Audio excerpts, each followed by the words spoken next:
Good evening, everybody. Welcome to SmallmouthCrush Live. Friday night. Hey. Oh, sorry. Grass state.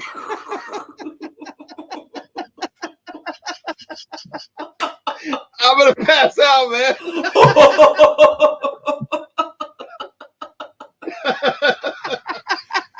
Just noon. That's incredible. So Jimmy didn't want the money. Okay. It's not Jimmy wanted the money. It was a principle thing.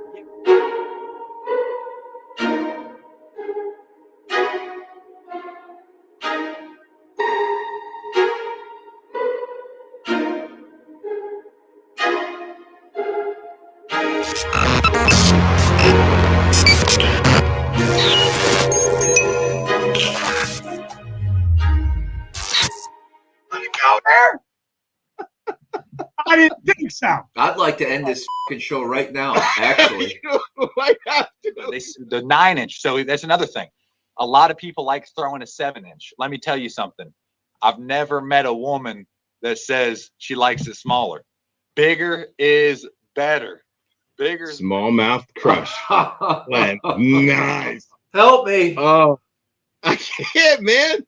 Oh. Eric Gilbert says show up in a Speedo and you only have to take her one day. Citizen? Citizen. Oh, you did not. Did you paint that? I had to call you out one more time. Opinions. Go vary. sell crazy someplace else, dude. Go ahead. I'm all stocked up here, man, but I dare you to say it again. Are we on CNN? The only fake news you're pumping out is what's coming out of your mouth right now. Dude. No, you go ahead, say it right now, or I'm gonna. Hey.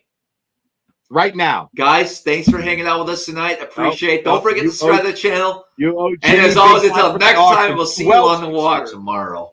Yeah, please So, do your thing, man. You know, I'll run the show like normal. Yeah. So you don't leave any DNA evidence? I don't know, There's man. questions abound, man. People want to know. I'll throw it on your face and it wouldn't even matter.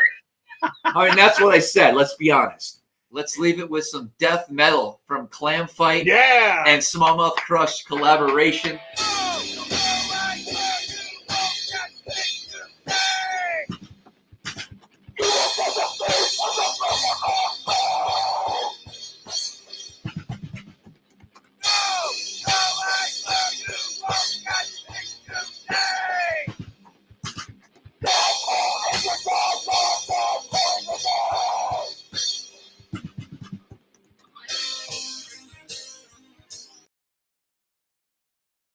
Yo, welcome to SmallmouthCrush. I went with the long intro today just because I felt like it.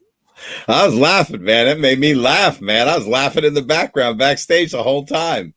Those are some classic moments, dude. I have laughed hard on this show. Like crying. Tears in my eyes, man, before. It's good stuff. That's like good stuff. Like your hat, by the way. How you like that, man? I can't point to the Bass Lab. That's 14,000 stitches in there. If you can imagine that. It's coming. Got them coming. Hats arriving. The blank hats are arriving this week. Going into production. They'll be up on the lab getting camos, man. You got some camos coming. The black, gray, and white. Got some black on black, black, gray. Black camo, regular camo. Why do I look so far away? I don't know. Nice Beast Coast hoodie. Yeah, I just threw something on tonight, Eric. Me too, man. I just threw something on tonight. Hold on. I'm revealing it.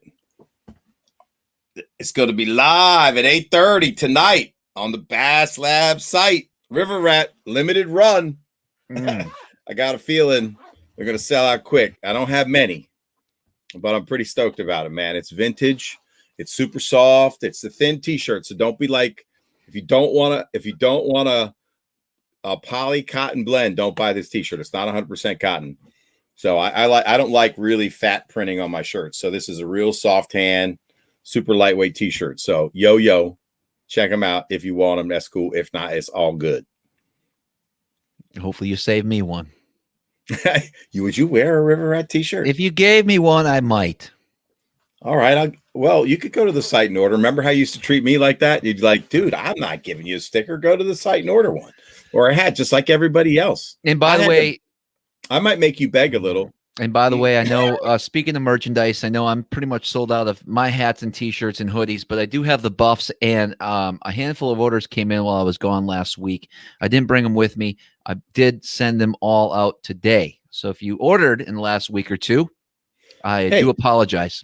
They are in the mail now, and I even threw some extra stickers in because I felt bad. Okay? That was really nice. There you go. Okay, that's down to business. How you been? Been catching some fish? Yeah, it's like you had some fat smallmouth coming in the boat this last week up in New York. this last week, I actually had a couple of my toughest guide trip days ever. So a lot of perseverance and a lot of working hard and long, and it was difficult some days due to weather. You know what I mean? What happened? Like waves? Just big waves, big wind, a lot of rain. Miserable conditions. Okay. I decided to go chase some salmon, and I think I mentioned this in the last live, but I ran my trolling motor into some rocks. Yeah. And so the thing doesn't lock down anymore. And so every time I stop, I have to take out a series of bungee cords and wrap things around to secure it so it doesn't come out of the water constantly when I'm trying to fish. So that's been extremely annoying. But But I'm glad I can still fish. You know what I mean? Like, hell yeah. It still works. You got another one coming? It's on back order. Can it be repaired? Does it need a part? Needs a part that's back ordered. So I would then have to get the part and then take the boat to a dealer, you know. Oh man. I'll have my new boat by then. Oh, well, that's good. Yeah. Whoa, new boat. I don't know. I haven't ordered nothing yet, but we're working on things. I'm just saying. Oh, you mean by the time the part comes in, you'll have a new boat. I got it. Probably. Isn't that crazy? Crazy. Think about a little trolling motor part, and you'll have a new boat before the part gets that's just nuts. But we have some exciting stuff coming up to talk about. I don't even know where to begin. I mean, first of all, pineapple White Claw, not feeling it. You don't like it? It's just not my taste. You know, I'm used to. I got a variety pack here. So here's something funny, and I don't know what this means. I don't think I'm an alcoholic, but you don't think you are? I don't think I am. So I had 3 different guide trips this past week, and they don't know each other. All 3 of them gave me a White Claw variety pack at the end of the trip. That means they watched the stream.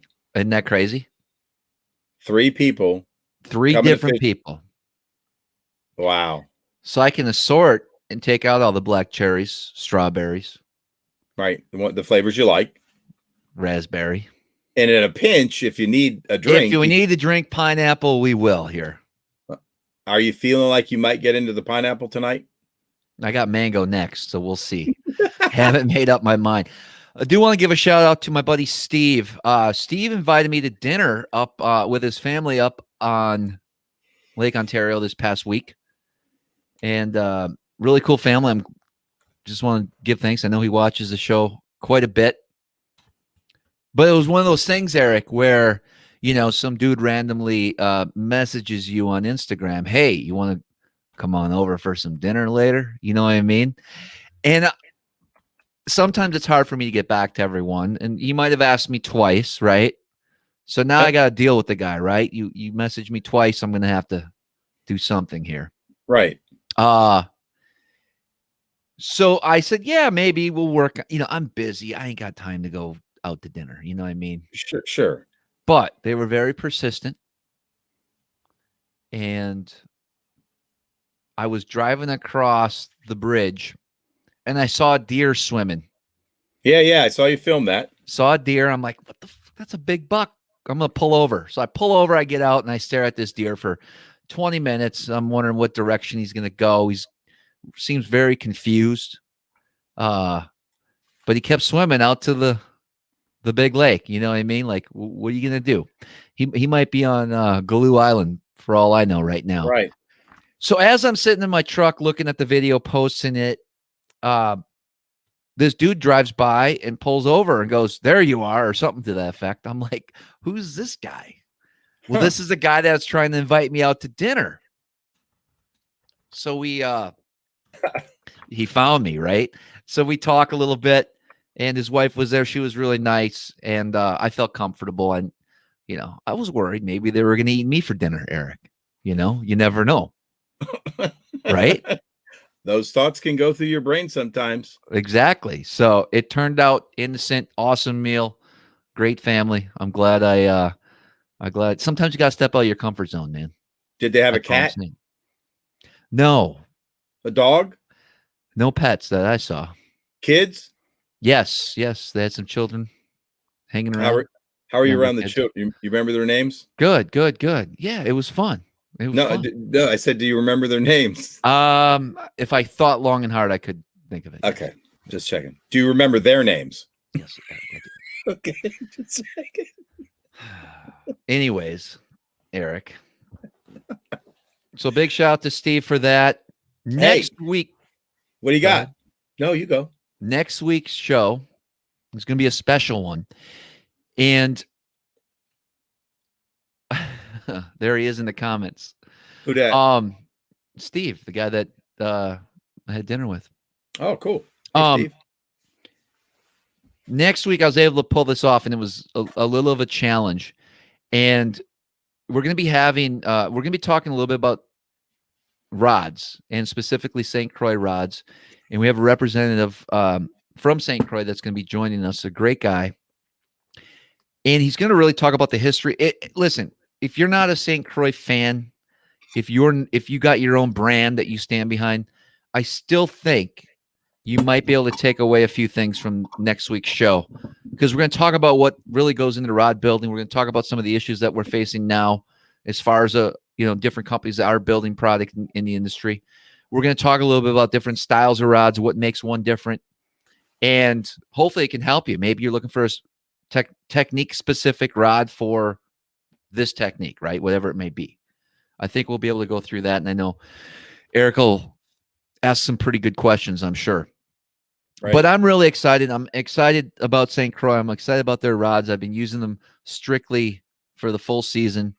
And I'm so glad I switched all my rods over. And we're going to get to talk about that next week. So looking forward to that. October 18th will be a Patreon from the road somewhere up north. I think you might be joining me. Interesting. Yeah. I think so. We're planning a little trip, a little road trip. Yeah, a little road trip, man. Not sure where we're going to end up, but we will eventually end up hanging out with our good buddy Will up on the St. Lawrence River and our buddies at Monster Bass for a huge collaboration. Wow. There'll be some other YouTubers with us that weekend as well. Who's coming? Do you have the final guest list, or are you going to make it a surprise? Okay. We're going to announce that soon. I have a call with those guys tomorrow to really hash some things out. But we rented a big ass house, and we're all going to be kind of hanging out there. We'll probably go live a night or two from location, and then we're going to go catch a bunch of fish. So it's pretty exciting stuff. Definitely. Yep, I heard you. That's awesome, man. I got out with Jimmy big time this weekend, man. It was good to see him. He is so funny. That dude makes me laugh constantly. We should have invited him on the show tonight. I know, but I'll tell you what. I'm going to send him an email and see if he's around. But go ahead, keep talking. I had some pretty damn good success drop shot in this little ditty, man. It is in the Bass Lab color. I won't show it because I don't want you guys at Poor Baits copycatting. But available on Jimmy Big Time Baits. It's one of my favorite colors. I'll say this: it's in the dark green pumpkin family with some special flake. I don't see any other companies pouring this color, and they flat out eat it. The first time I was out with Jimmy throwing the Big Time Baits up on the Upper Bay, this color caught the big fish of the day. But this action on this tail, look at this tail. It bends over. This thing is an absolute maniac in the water when you're drop shotting it. Look at that. Hmm. Look at that thing. Dude, they responded to it. Where did you go? Well. I wasn't following. So we're on the Potomac River. He's got a Jesus. big regional event. Yeah, it took. How much do you think it took to win this weekend? 2-day tournament. What was it? The Bass Federation TBF tournament. 2-day total. Saturday, Sunday. 28 pounds. 22 pounds. 11 pounds a day. So this is a special box. I got to go. It's going to Jimmy big time, but I had some really good success on the recent release from the Bass Lab, the OG -1 painted in. What color did I use? Did I use the June blue bug. crab? Did I use? I didn't even paint that one, so you don't follow anything I do. But anyway, it was the hologram shad, and that nail polish on the back is like a rainbow of colors. Hologram sexy right there. They throated it. My first cast, I caught like a chunky, like just shy of 2 pounders. It was pretty cool. First cast. That was pretty neat. And then the last bait that I used, hold on for a second. I'm still rolling. And I use this on the Roanoke with Scooter in practice. And I caught a bass on the first cast on this one too. It's the Fat Boy Slim. It's a potbelly bait with a special ticker inside. Balsa by Marty Burns, painted by TK Stanley. Once again, that nail polish is on the top. And red EWG4 on the back. And I did use another EWG on the back. But this baby, I was pitching this, Travis, to Shallow Wood, and I was scoring pretty good. So pretty stoked about the results. So Jimmy gets to use one in the tournament, and I'm sending him 2 -1s. Nice. Dirty water, copper shad, and hologram shad. And then a secret Rico bait. Sorry, I can't show you the color. But yeah, go ahead. A lot of regulars commenting here in the section. That's one of the best parts of this live. And I thank everybody for joining us tonight. I want to know who's new in the house. Yeah, who's new? Who's never seen a Smallmouth Crush live before? That would be interesting to hear. I don't think there's one person. You don't think so? No, it's all regulars, man. It's all regulars. Listen, I don't know if you guys follow. Whoa. What did you say they were? Regulars? You said regulars. How else would you say it? Regulars. Regulars. Yeah, it's close. You're getting closer. Thank you. As Kuda says, welcome, new Pete. Cod fishing 180. Me? I don't know about that, cod fishing. Curtis Richardson was on the Smallmouth Crush podcast last Sunday. Very good information about fish care. Definitely want to check that out. Benjamin Nowak will be next Sunday's guest. And Sunday. We actually have a... Did you say Sunday? They come out on Sundays. Oh, your podcast. live show. Thank you. I wasn't listening.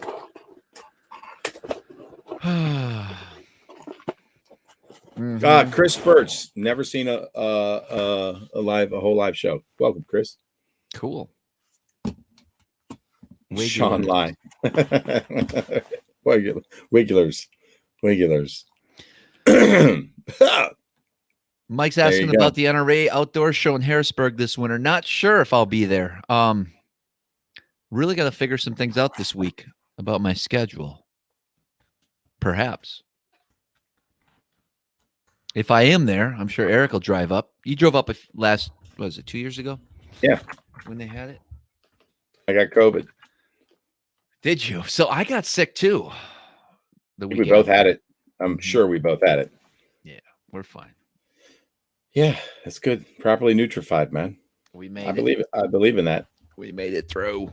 So what are we going to talk about while we wait for our mystery guest to show up? Hold on. I'm typing a message. Yeah, Ryan's big win. Ryan won a 2-day BFL down there in Lake Guntersville. The super tournament, man. I talked to him today and congratulated him. It was on his big list of things he's wanted to win for many years. So congrats to Salzy, man. He just went fishing. He said, had a pattern going, fished clean. What he hooked came in the boat. That's pretty cool. Yes. Now he's got the giant one on Pickwick, like $250,000 kind of tournament. Huge, right? Yeah. Huge, huge, huge. Beach Creek, PA in the house. Scott. I don't even know where New? Beach Creek, PA. Maybe. Well, what do you say? Oh, Jeff Riddle wants to talk about the best jerk baits. I mean, Vision 110? It depends on what you want to do. You're talking about, shallow water jerk baiting, which nobody does anymore. Like river fish jerk baiting. I got all my reaction baits ready to go today for our little venture up north here in a couple weeks. Perfect. But I think it's going to be just a little bit too early yet, man. So what do you think we're going to be throwing to catch those small jaws? Same stuff we do all summer long. Mostly plastics. Yeah. Okay. No crank and bite. Man, we can try. Try it. Are those salmon going to still be there? Yeah. We can go crank them. I got to catch a salmon on a crankbait. That's crazy. Right? We could do that. That'd be fun. Stop at Fat Nancy's on the way and get some crankbaits. It's a little late. I like that pre-spawn bite for them salmon. I didn't know you ever did it before. Oh, I do it all the time, bro. On a crankbait? Sure. No, come on. You never caught a salmon on a crank. I don't believe you. I've done, dude. I don't believe you. Do you want me to go get my salmon crankbait box? I want you to show me a picture of you with a salmon and a crankbait in his mouth. You might have had a salmon crankbait box, but do you have a picture?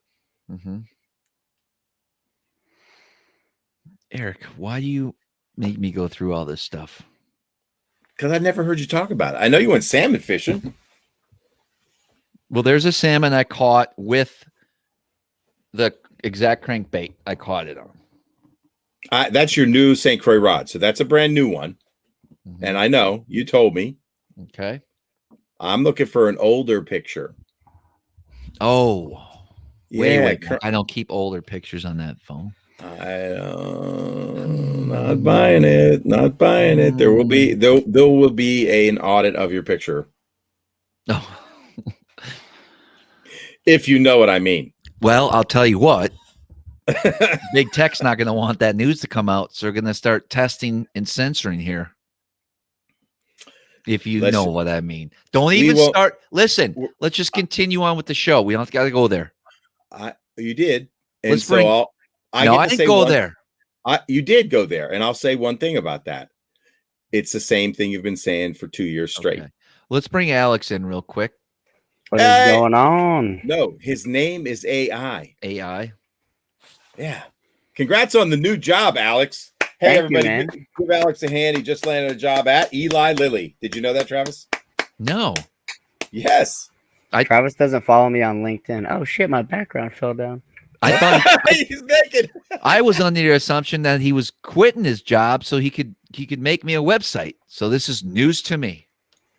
Yes, but I won't start there till next summer because I still got to finish graduating college here. So okay, that'll be what company is it? It's a pharmaceutical company, Eli Lilly. Travis will have a big problem with that. You'll talk about it after the show. We've talked about. Why would you want to support that industry?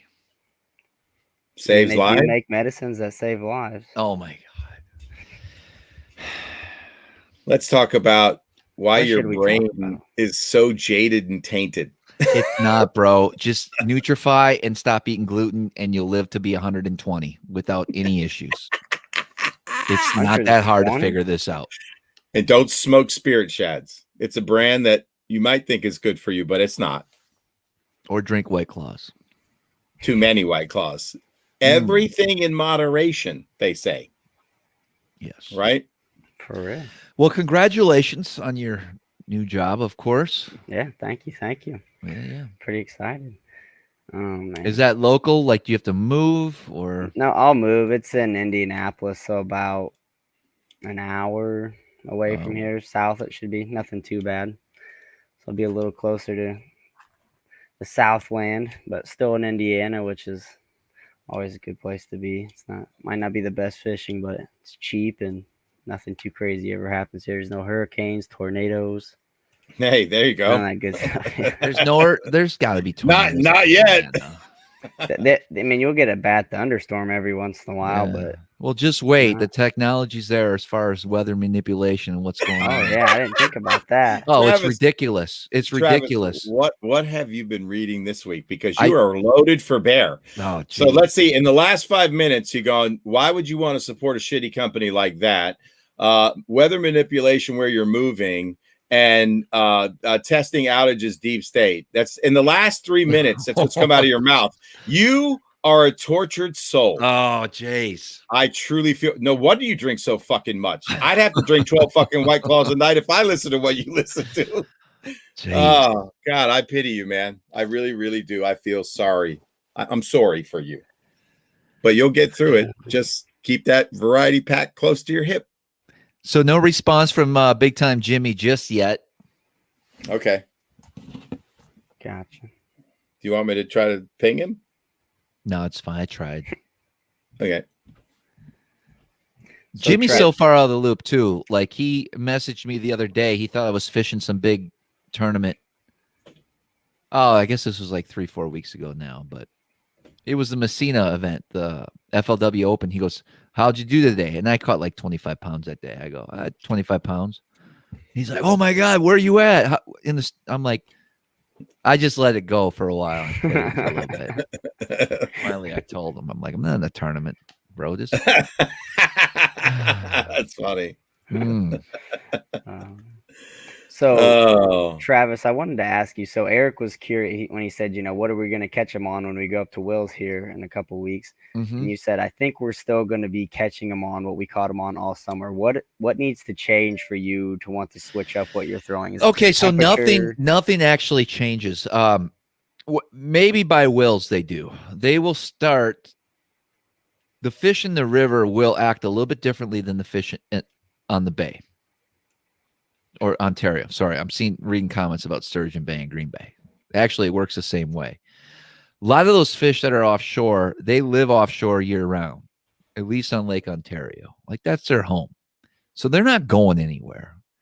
And they're always up shallow and they're always deep throughout the year. Some fish want to chill shallow one day. At the same time, you're going to find fish in 40 feet of water. So we don't see a true mass migration of fish in certain parts of the lake. Now, other areas such as a bay, well-known bays, things like that, there's going to be a little bit of migration of fish moving in. But they will set up in their wintering holes at some point. But we are way far away from that happening. Sure. Why do they migrate in? Are they following the bait? They're following bait for most. Yeah, absolutely. That's why they're not just going in there. Yeah. So what's coming in? What's coming in? A lot of perch. They follow a lot of perch on that lake. And why the perch come in shallow? What are they following? They got to eat too. They got to eat something. Yeah, I mean everything's coming shallow for what reason? That's it. Maybe plankton. I don't know. Good point. Some minnows and do crayfish make? I mean, what do perch subsist on?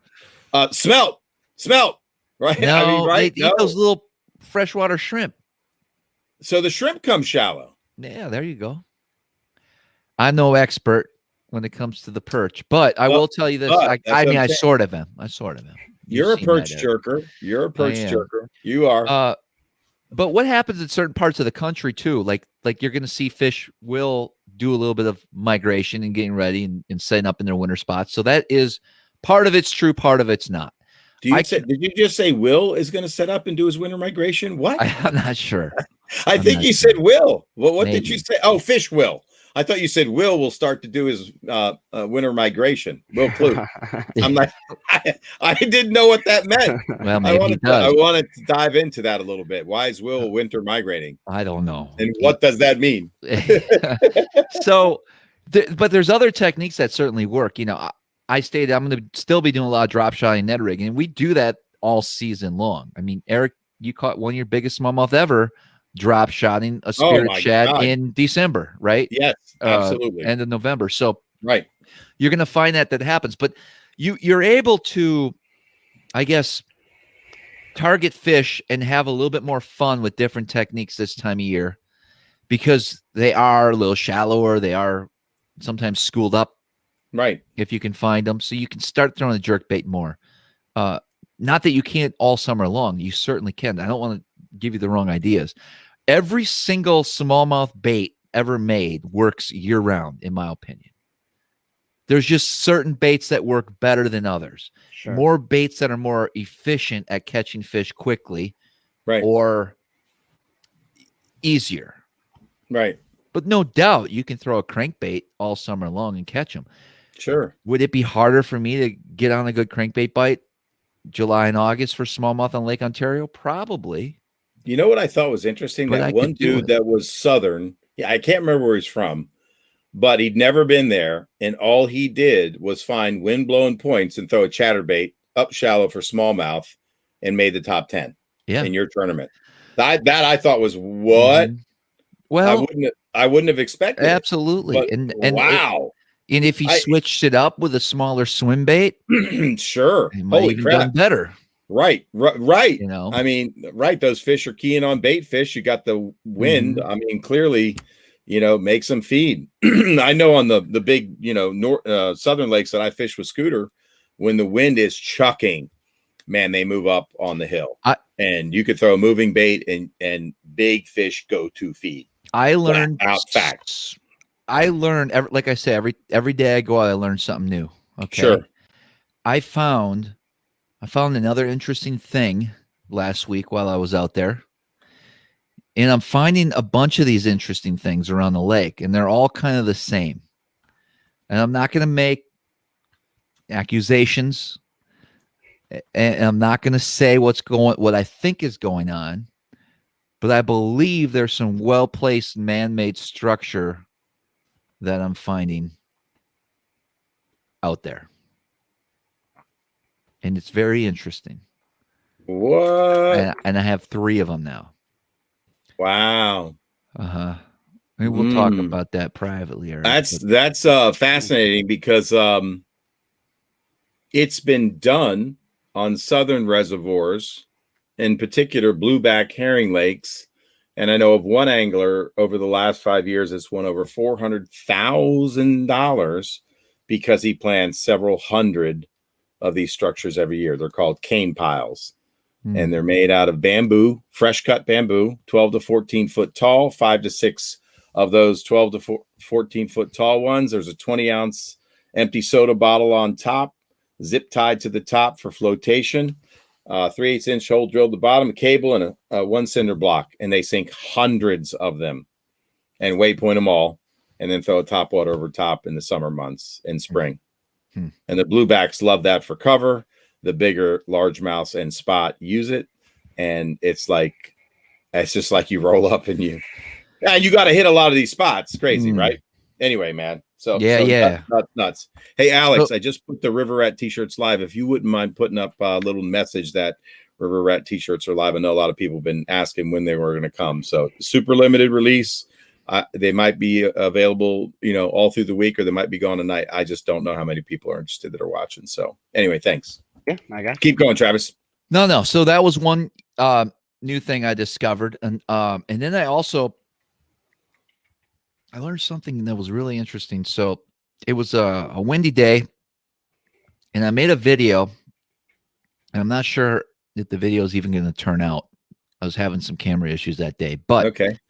I decided to I'm flying down the lake. I'm like, oh shoot, I got to do a closing and kind of explain a few things. Sure. It's blowing out here. Let me just pull in.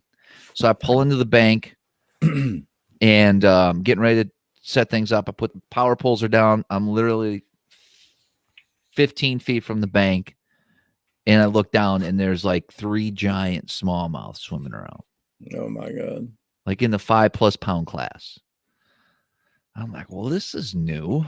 I've never been up in this zone like this before. Let me explore. And sure enough, there was a ton of fish up shallow. So it's just it's something out of the way, kind of a random place I wouldn't have ever thought to go up there and look. You're on Ontario. Yes. And there they were. Wow. So can I go back to something you just said? That you think you're finding man-made structures that people have planted. How does everybody feel out there about that? Like Travis is working hard to find boulders, spending tons of money and hours, gasoline and days graphing and charting, looking for ledges, rock piles, shell beds, whatever you're looking for. And then there's a group of anglers who put the effort in. So look, if you're watching and you do it, I'm not saying it's bad. I'm just asking everybody's opinion about the dudes that plant. And look, I mean, it's been done on our local rivers, and there are people that have cashed a lot of checks off of stuff that's they put in the water. So True. I remember my first experience. I'm going to go back to Skeeter Owners Club. So I'm in Skeeter Owners Club. I own a Ranger at the time, by the way. I'm the new guy.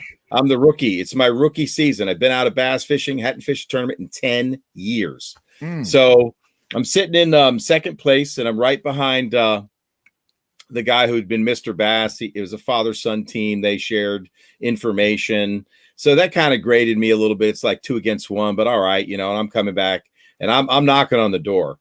And it came up that he had planted, he's planted a lot of structures out there. And one in particular, I won't mention it because it's on the Potomac, but it's an area that I fished. And it's something you can't see because side imaging had not been invented. The only way you could find it was with a lure. But he was able to just drive right up to it. And he goes, yeah, I caught my limit in the first 15 minutes. He won the tournament. It was a shitty cold March day. My lids were frozen from ice. And I'm like, well, Ed, that's kind of like knowing the answers to a quiz before you take it. You feel proud about catching the winning limit of fish in 15 minutes on something you put in the water. And he took offense to it. And I'm like, you're proud of that? I said, I'm out there trying to find natural structures with my 2D sonar, and you roll up to something and the fish are loaded. Would you put a can of cat food down there to or a ham hock to attract the bass? So I'm only asking the question, how does everybody feel about that? It's not illegal.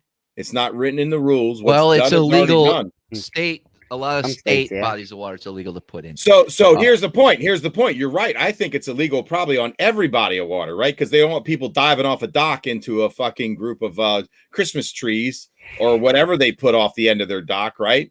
And so, people plant structures all the time, and now we're able to find them better than before. But if they broke a state rule to win the Derby, did they win the Derby legally? Questions abound. And it's done under the cover of darkness, generally speaking. And it is used to great effect. And look, man, I don't care what you say.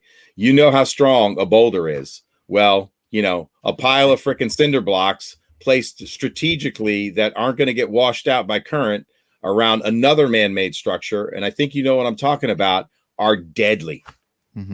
Deadly. Well, I'll tell you what, Eric. When I live up there full time, I'm gonna have a pontoon boat. A pontoon boat. It ain't gonna be for joyriding. Okay.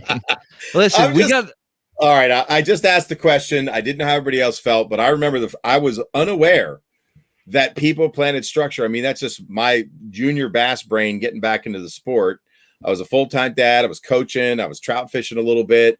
I might bass fish a couple times a year. And then I was proud of my results in that tournament, had to grind it out. My lockers were frozen. I got my limit, second place. And he goes, oh, I'm going to live in 15 minutes. And I'm like, what it was like historic flood conditions on the Potomac. And I'm like, what are you talking? How'd you do that? He goes, oh, I just went to my place where I had a 2x4 structure. And I'm like, you did what? And he goes, yeah, we just spray painted something on something. And that's how we know to line up with it. I'm like, and you're proud of that? You're actually telling? You don't know. I was in the meeting. And I'm fine with it. Okay. I think as long as it's not illegal in the state or on the body of water, there's no issue with it, because they're going to spend all the time building that structure, whatever. You could spend the same amount of time finding it, and you can both still fish it during the tournament. So I agree. This one was both ways. It was not able to be found. Only if you hit it with your line and you didn't know what it was. So you might have hit it with your line thinking it was just a log, but it was a whole lot more than a log. He knows how it sets up. He knows the cherry spot on it's big. And, they took it out with a John boat and sunk it. They might have even tied it to something. So no matter what, it wasn't going anywhere.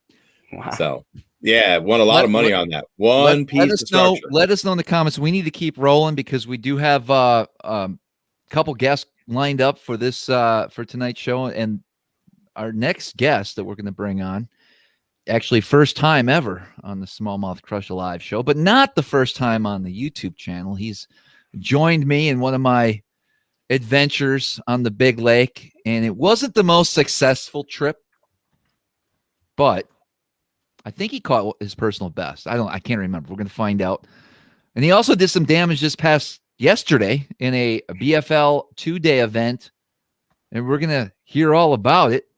Let's bring him on. Whoa. Cornell, look at you, bro. You looking good. What's up, guys? Dude, who are you, man? Look at you, man. You look surprised. You look surprised, Derek.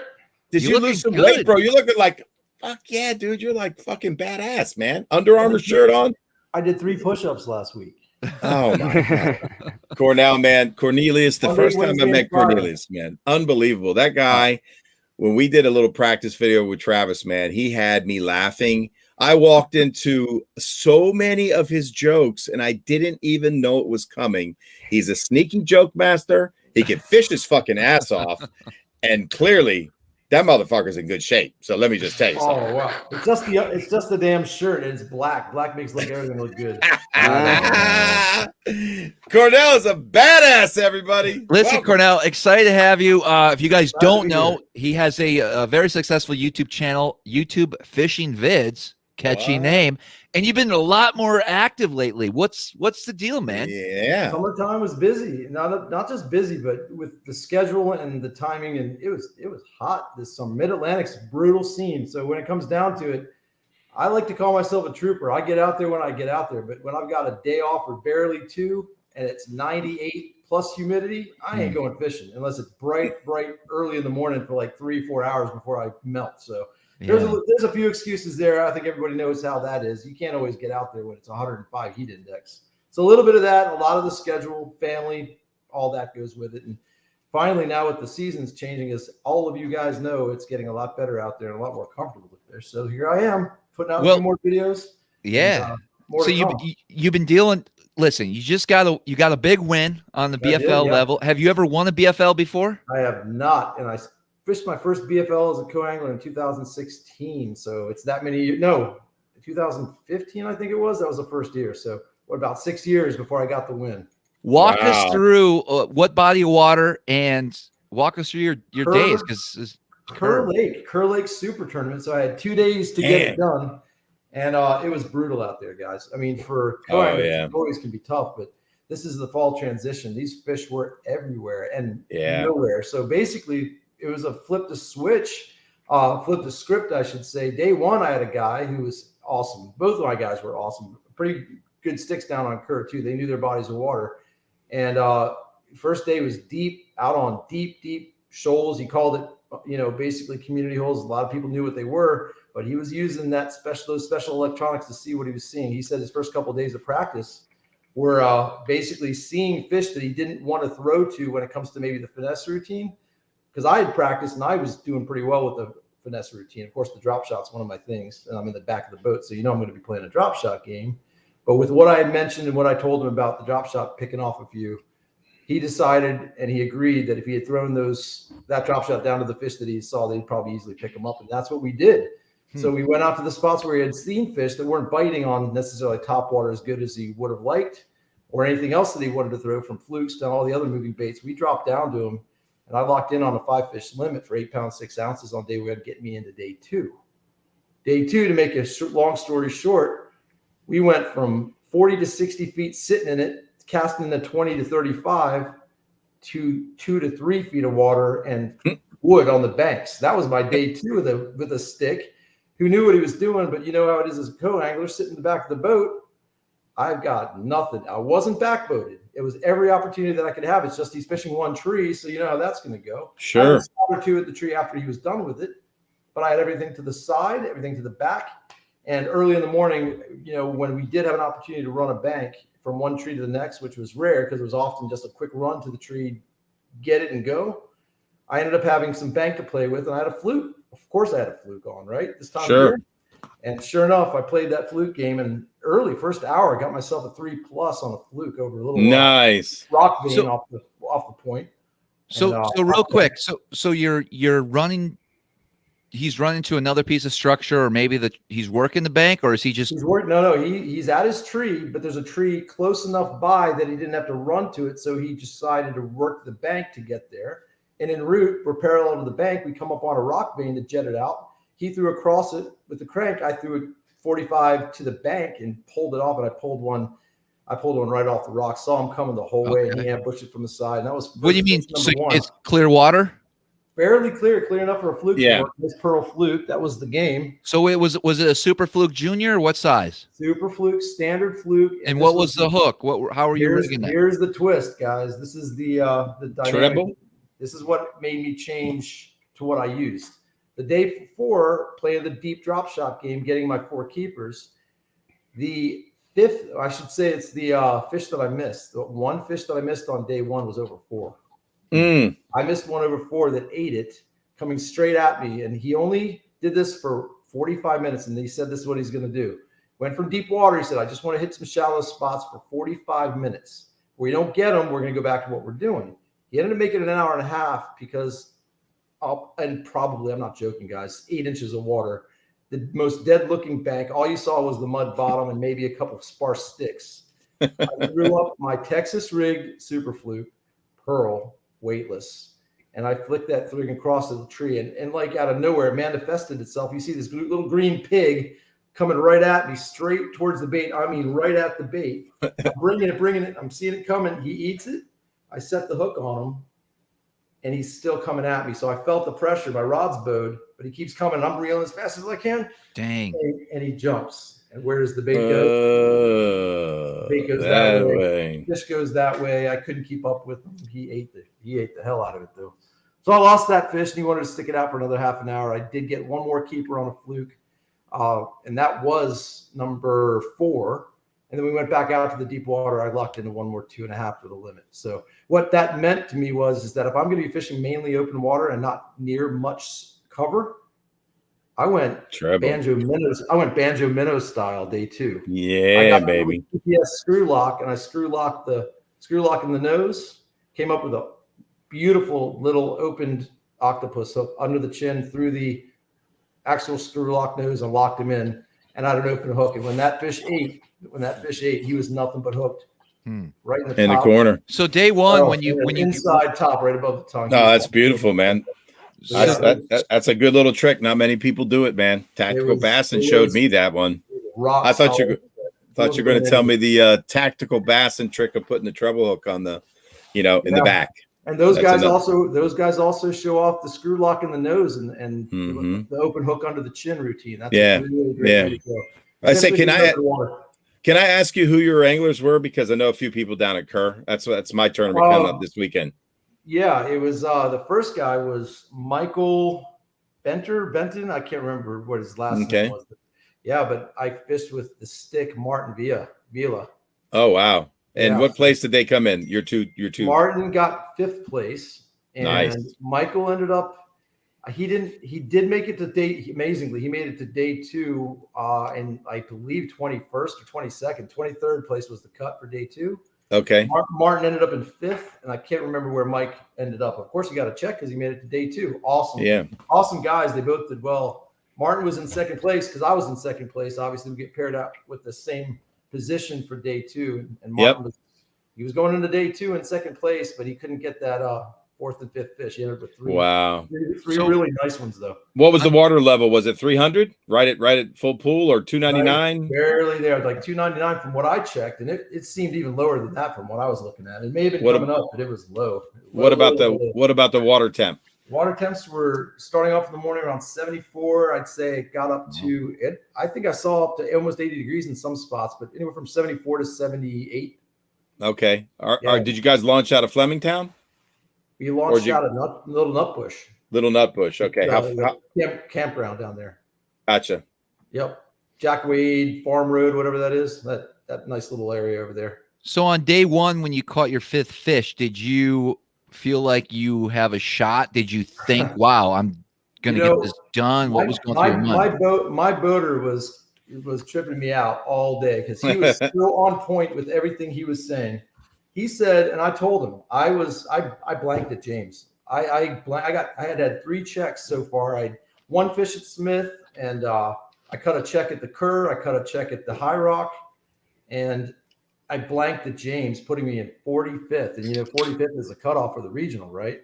Oh, so I'm going in there on the bubble, wondering what's going to happen. I've never missed a regional, so this is going to be tough for me if I miss one. And I caught the first fish, and he knew I was in 45th place. He goes, first thing he says, like, that's it, you're in the regional. I'm like, I hope so. And then number fish 2, he's like, that's a guaranteed. He said, that's a guaranteed regional right there for number 2. Nice. Fish 3, he's like, you might make it tomorrow, as tough as it's been. 4th fish, he's like, you're in tomorrow. Right. 5th fish, he's like, damn, boy, you might be somewhere in the standings right now. Right. And nice. And I came in second place with only 8 pounds 6 ounces. Only 3 pounds and change on a co-angler side was all it took to get to day. That's brutal. That's how brutal it was, guys. I'm telling you, it was horrendous out there. Hey, the Potomac fish tough. There was 22 pounds to win a TBF 2-day. Yeah, 11 a day. On the boater side, 14 pounds was leading it after day 1. That's it. But there was another tournament up lake out of Okanichi. Yeah. Where a guy had 21 pounds. So our side, our guys, 13, 14 were day 1 and 2. And then on the co-angler side, 8, 6, and 7 something to get to day 2 at number 1 and 2 position. So we had a tough tournament. But day 2, I'm telling you right now, guys, you want to hear what happened day 2, which got me the win. It was probably one of the most epic and gratifying, most awesome thing, because the fluke was one thing in the morning, right? Yeah. But you know what it's like to go all day with nothing. All day. And right here, that's the 20-minute mark right there. And at that 20-minute mark, I had been looking at a little Booyah Boss popper sitting on the deck that I had it waiting to be basically tied on. I was waiting to cut off my shaky head because my shaky head rod was all set up to be just straight braided that popper when I wanted to. But with the wood that he was hitting, I had a shot. He gave me a shot at the wood here and there. And that shaky head was the best thing I could throw on that wood, is because he was basically on, fluttering something soft and light through there. I was trying to get down deep a little bit and get in those branches. So if I cut that off, I wouldn't have that shot that I had seen that I had.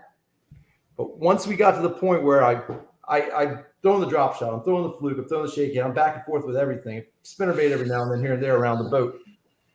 The drop shot gets snagged up, and he's fishing so fast, I could not even think to ask him to help me get my drop shot off. Snap, I break it off. Wind it in, clip it on the spool, put down the drop shot rod. Back to the shaky head. Boom, I'm locked on. I'm hooked up, and I'm completely snagged. There's no way I'm going to ask him to stop and try and get my bait back. Boom, I break it off. Wind it in, back on the spool. I'm down to my spinnerbait or my fluke. I grab my fluke. I'm flipping that around. I'm flipping it around. He's around some stuff. Remember, I took the chance. I banjo minnoed that thing. It was open hook. Man, I snag it on a little twig. I look at him. I look at my bait. I'm like, snap. I snap it off. Coil in. I lip it. And actually, no, I take that back. I do not reel it in. Now, this is part of the story. I got the line hanging out. You know what a pain it is to try and feed your line through the guides, re-rig, and do all that? Running between spots at 70 miles an hour. I'm bouncing. Not happening. Not happening. So I kept the line out, and it's not even the rod I wanted for a popper. I wanted my lighter action medium rod. This is medium heavy spinning that I had set up for the fluke. I decided to take the chance. 12-pound test braid. That's a little soft and flimsy. It gets hooked up in the trebles. I usually like a braid, like a 20. I said, what the hell? I grab the popper. I go to do the Palomar. I'm trying to get it all tied on, but he's running so fast that before I can even get the knot tied, he's gone. And he's running. My wind's blowing. The line's everywhere. I'm like trying to and he lays it down and he goes, whoop, whoop, whoop. And I'm like, he's like, let's go. I'm like, yeah. It took seriously 3 runs before I can get this Palomar knot tied to my popper. He fished that fast. He was on a mission. I couldn't get it tied. He was moving and running. I could tie a fast knot too, trust me. There was enough of a gap between when he stopped the boat and fished it a little longer at this one spot. I guess he liked the tree. I got the Palomar done. Now I got a popper tied on. Like,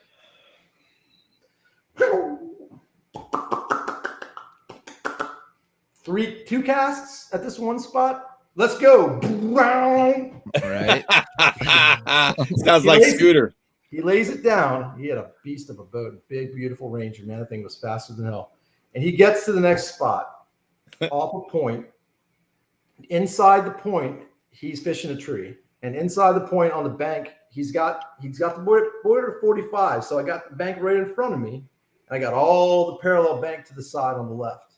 There's less than 20 minutes left in this tournament. Oh my I got God. the pop. I cast once in front of me,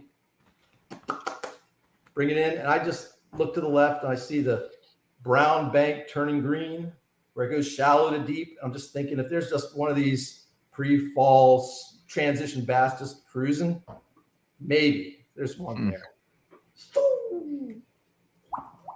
It lands. Pop, pop, pop. 1 pop, 2 pop, 3 pop, 4.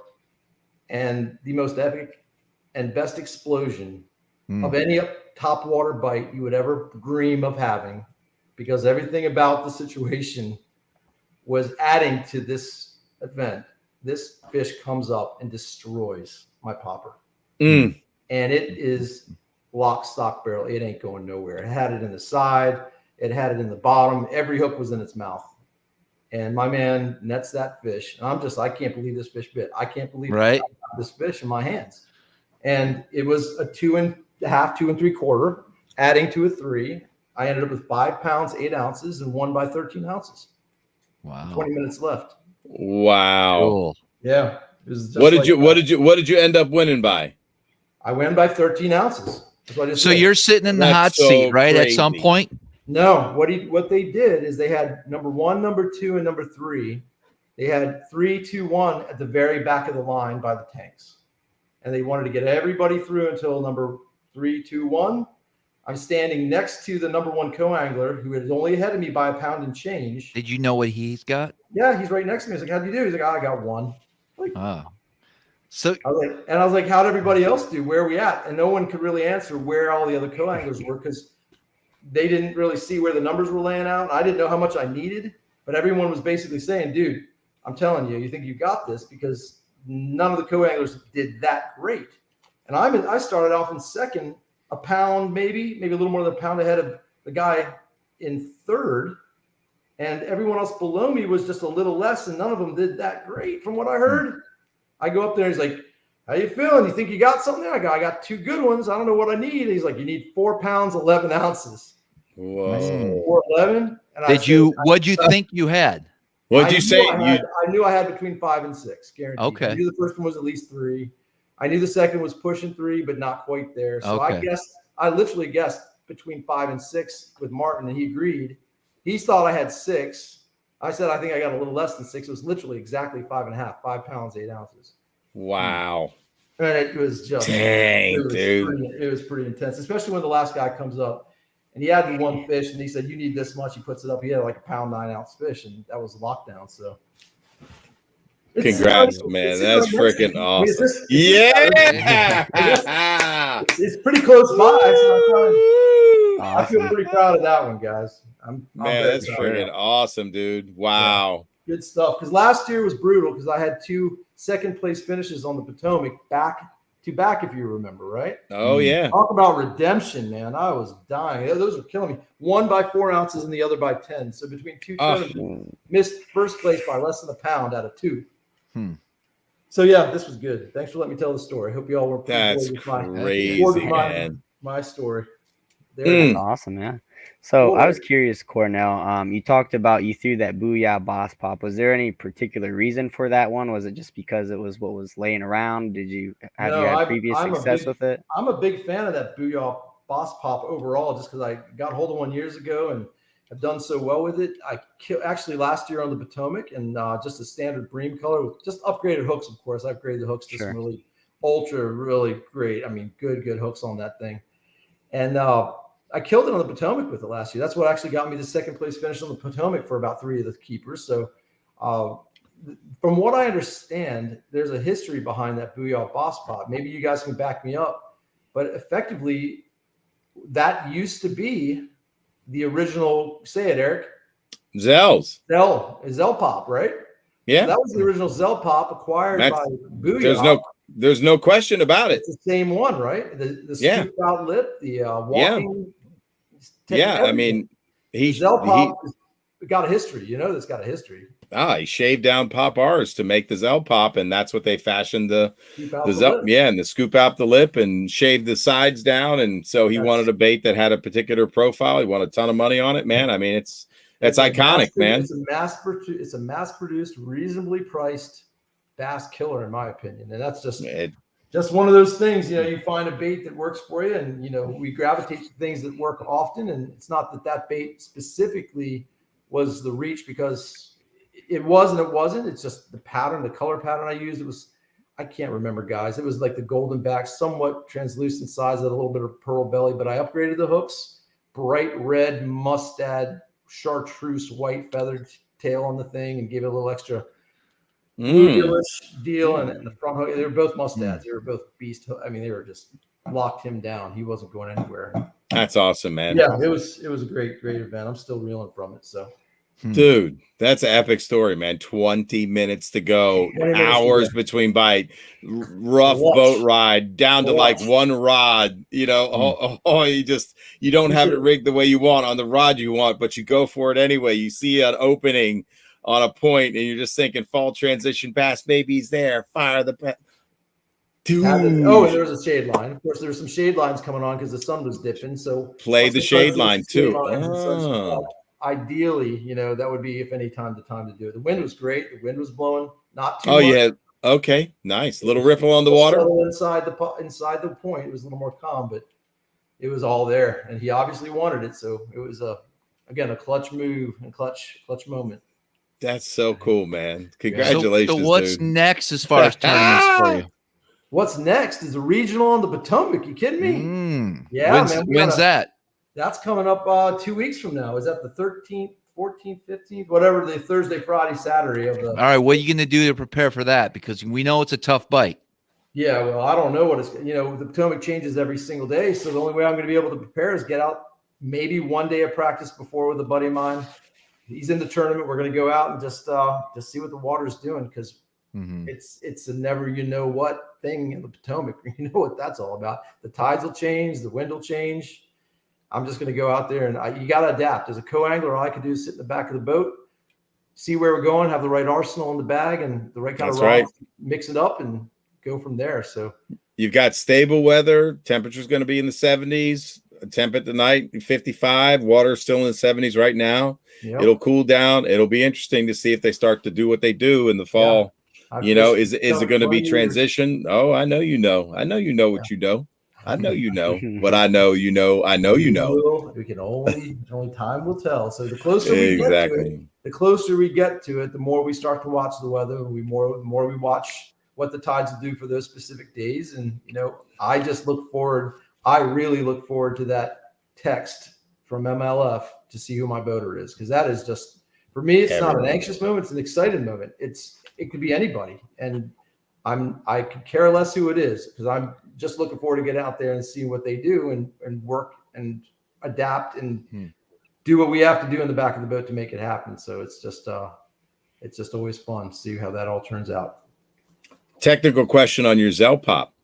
You tie direct to the eye, or do you have a split ring, or do you like a snap? Or no, in this case, direct to the eye. Absolutely. So it's a small. So you do it Rick Clun style. Yeah, he does not use a snap. No, it's a small popper. Ring.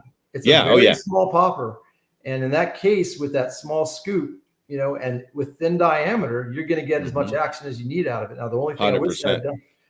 I wished I had had the opportunity and time to do was put it on a little softer rod, because you know what happens when you have too rod.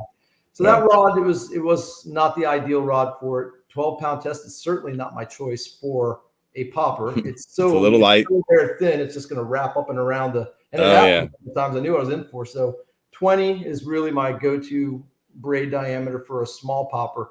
And I'm a huge proponent of a spinning tackle for that small popper for distance. 100%. And no question, sitting in the back of the boat, wanting that extra few yards, maybe past the point of where. Oh my gosh! Yeah, you could have come up a group of schooling fish. It's starting to happen up there, I'm sure, right? Too, you know, so from everything from my fluke to the poppers, I am throwing them on spinning tackle, and it is on braid. Whereas the fluke's got a 10-pound, I should say 12-pound test fluorocarbon leader. A popper would be straight braid. Things like that. And it's really a challenge as a co-angler to work the 7 rods you're allowed to bring and be able to mix it up with the different types of tackle and baits. You got to be versatile. Have you ever tried a bobber stopper on the front? Because even with I throw a variety of top waters on braid. Sometimes I'll have a stiff piece of 20-pound, big game on the front, or 17 if I want a little bit more action. A lot of people don't like the braid to mono knot, and so they're worried about having that extra knot, but I find they get a lot of action. But I also, if I'm doing straight braid on a big walking bait with like 65-pound braid or even 50-pound braid, depending on, and it throws a mile, I use 2 bobber stoppers, and that helps me a ton right on the front before my line tie. Sounds reasonable. I've never tried that. It sounds like a great idea. So yeah, and if the fish they're not looking at those little bobber stoppers and going, "Oh, I'm not gonna eat that." You know what I mean? So it prevents that looping around that front treble, which can be a real problem with braid. So try it out, see if you like it. That sounds like a great idea. I certainly will. That's why we talk to each other, right? New to me, bro. New to me. Yeah, man. We all learn from each other. Yeah. Is there an actual chat room that I'm missing? I'm not seeing. Yeah. So if you look to the right, I don't think anybody knows me. Well, we got the private chat, but we have a bunch of questions here. Can I see the chat room, or is that? If you look in your right, you should be able to see comments. I just clicked on it. Okay, let me see if there's anybody here talking. There's a few. Let me go back and see. I know nobody recognized me. I can't imagine anybody knows who I am. They know who you are. No, they don't. Nobody watches my channel, dude. Oh YouTube, my god, fishing vids? Are you kidding me? Come on, man. Come on. Let me know in the comments if you guys have seen his. So listen, you got a sneaky little boat you go out in, messing around. You still rolling with that? Okay, that's a big question for a lot of the guys that do follow my channel. I think there's like 4 of them. So these guys, they're always asking about the Pelican. Is it retired? Is it in? What's the story with it? Are you selling it? It's sitting there in the garage. Poor thing's on its side. Little 2.5s, lonely as hell, collecting dust. It's got good gas in it, though. I got some real good gas to keep it from getting gummed up on me. But it's just sitting there. There's just no question. This new Old Town Sportsman Autopilot 120. Thank you, Old Town. They supplied it to me like they did many YouTubers to help promote what is the iCast 2020 Best in Show. It was the best kayak out there. It's the electric trolling motor, iPilot, Minn Kota powered, sitting me in place for 30-mile-an-hour winds, just like you guys in the big boats. Press the button, I'm anchored. And it's a game changer. And with my drop shotting that I do and a lot of the things with my finesse fishing, I can't even imagine going back in that Pelican unless I got a little buddy or my son with me. It's just that good a rig. It's not quite as stable. It's a little bit of a balancing act. It is a kayak, but for a kayak, it's unbelievably stable. If you all watch my videos, you see me dancing on it and doing what I'm doing, and it's awesome. I can't imagine doing anything else. If I'm not in a bass boat, I'm in that boat. No question. That's so crazy, man. That's cool. Would you cook a fish on the new boat like you did on the Pelican? Is all I want to know. You remember that? I have never seen anybody do that. He cast to catch to grill on the boat, and they ate it. It was skillet. We'll call it a skillet. It was well, grill sounds. It was kind of cool, man. You did it with one. I could do it, but what's that? Didn't you do it with one rod? Mike and I went out on my local lake. We were on the Pelican. Yeah, and I had it all planned out. The time before that we fished, he mentioned he had never eaten fish. But he said, maybe one. I ate like some largemouth bass out of a pond. It was nasty. I'd never do it again. So officially, he convinced me that he really never really ate fish. I said, if you eat fish right, or someone prepares it for you properly, and it's a good kind of fish and it's fresh, you'll be okay. It's just there's a lot of people that eat some old frozen fish steak that got thawed and then cooked and then stinks like old cod from 4 years ago. Yeah. There's a lot of ways to get turned off to fish, as you know. Yeah. So I had a plan, and we were fishing for a long day. It was a long day. Oh, wow. Maybe one bass, and we were 9 hours out there. Wow. We're at the end of the day by the boat ramp, and I got my little 8th ounce Bassmaster, and I'm literally purposely throwing this thing because in my bag of tricks, I had, as you saw in the video. If I did. See the video, go to One Rods. Just type in a Google search. Crazy fisherman makes me eat fish, and you'll find it. Right. One rod, one reel. God, yes. I can't say it. Why can't I say it? I catch this little crappie, and you'll see it if you just watch the video. I basically had everything from the cheese, the tomatoes, the butter, the Cajun seasoning, the skillet, the camp stove, the knife, the cutting board. I started pulling it out. He did it all. He did it all. On a 10-foot boat, and he about lost his mind. I mean, he didn't know what. You could hear it in his voice. He's all freaked out. He's like, I don't even know what's going on here. I didn't know you. I didn't know you when I watched that video. That was the earliest days of catch and cook too. After that video, man, boy, everybody started doing catch and cook. Yeah. Cornell is a trendsetter, guys. I mean, you don't know. I don't think people appreciate who's sitting below Travis on the screen right now. This guy he's magic. I'm telling you, one day with him.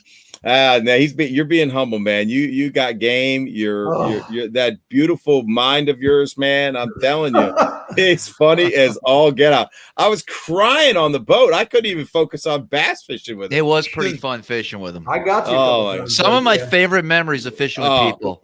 He got me. He got me with the.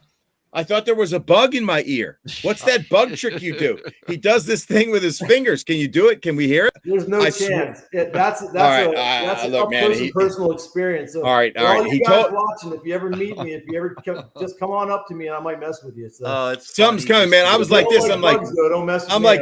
I'm like, what the fuck? I thought there was like a dragonfly coming near my ear, man. I couldn't focus on fishing all day, man. He had me laughing, man. Oh, it was awesome, man. I'm glad I got you. And we found a little. Remember we did that. We did the tourist thing. We stopped at the airport, watched the jets fly over us one day. I took a really cool video of that, man. That was cool, dude, I missed this. We got to fish more, Cornell. What the heck, dude? Hey, I think I said it in the last text, Eric, or whatever it was. It's I know. Place and time.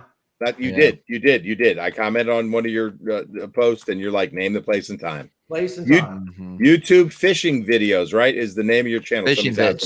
YouTube fishing vids. Thing. Yeah, I wrote YouTube's fishing vids. That's close enough. It's just YouTube. Cornell, type that in the comments if you can. I just did.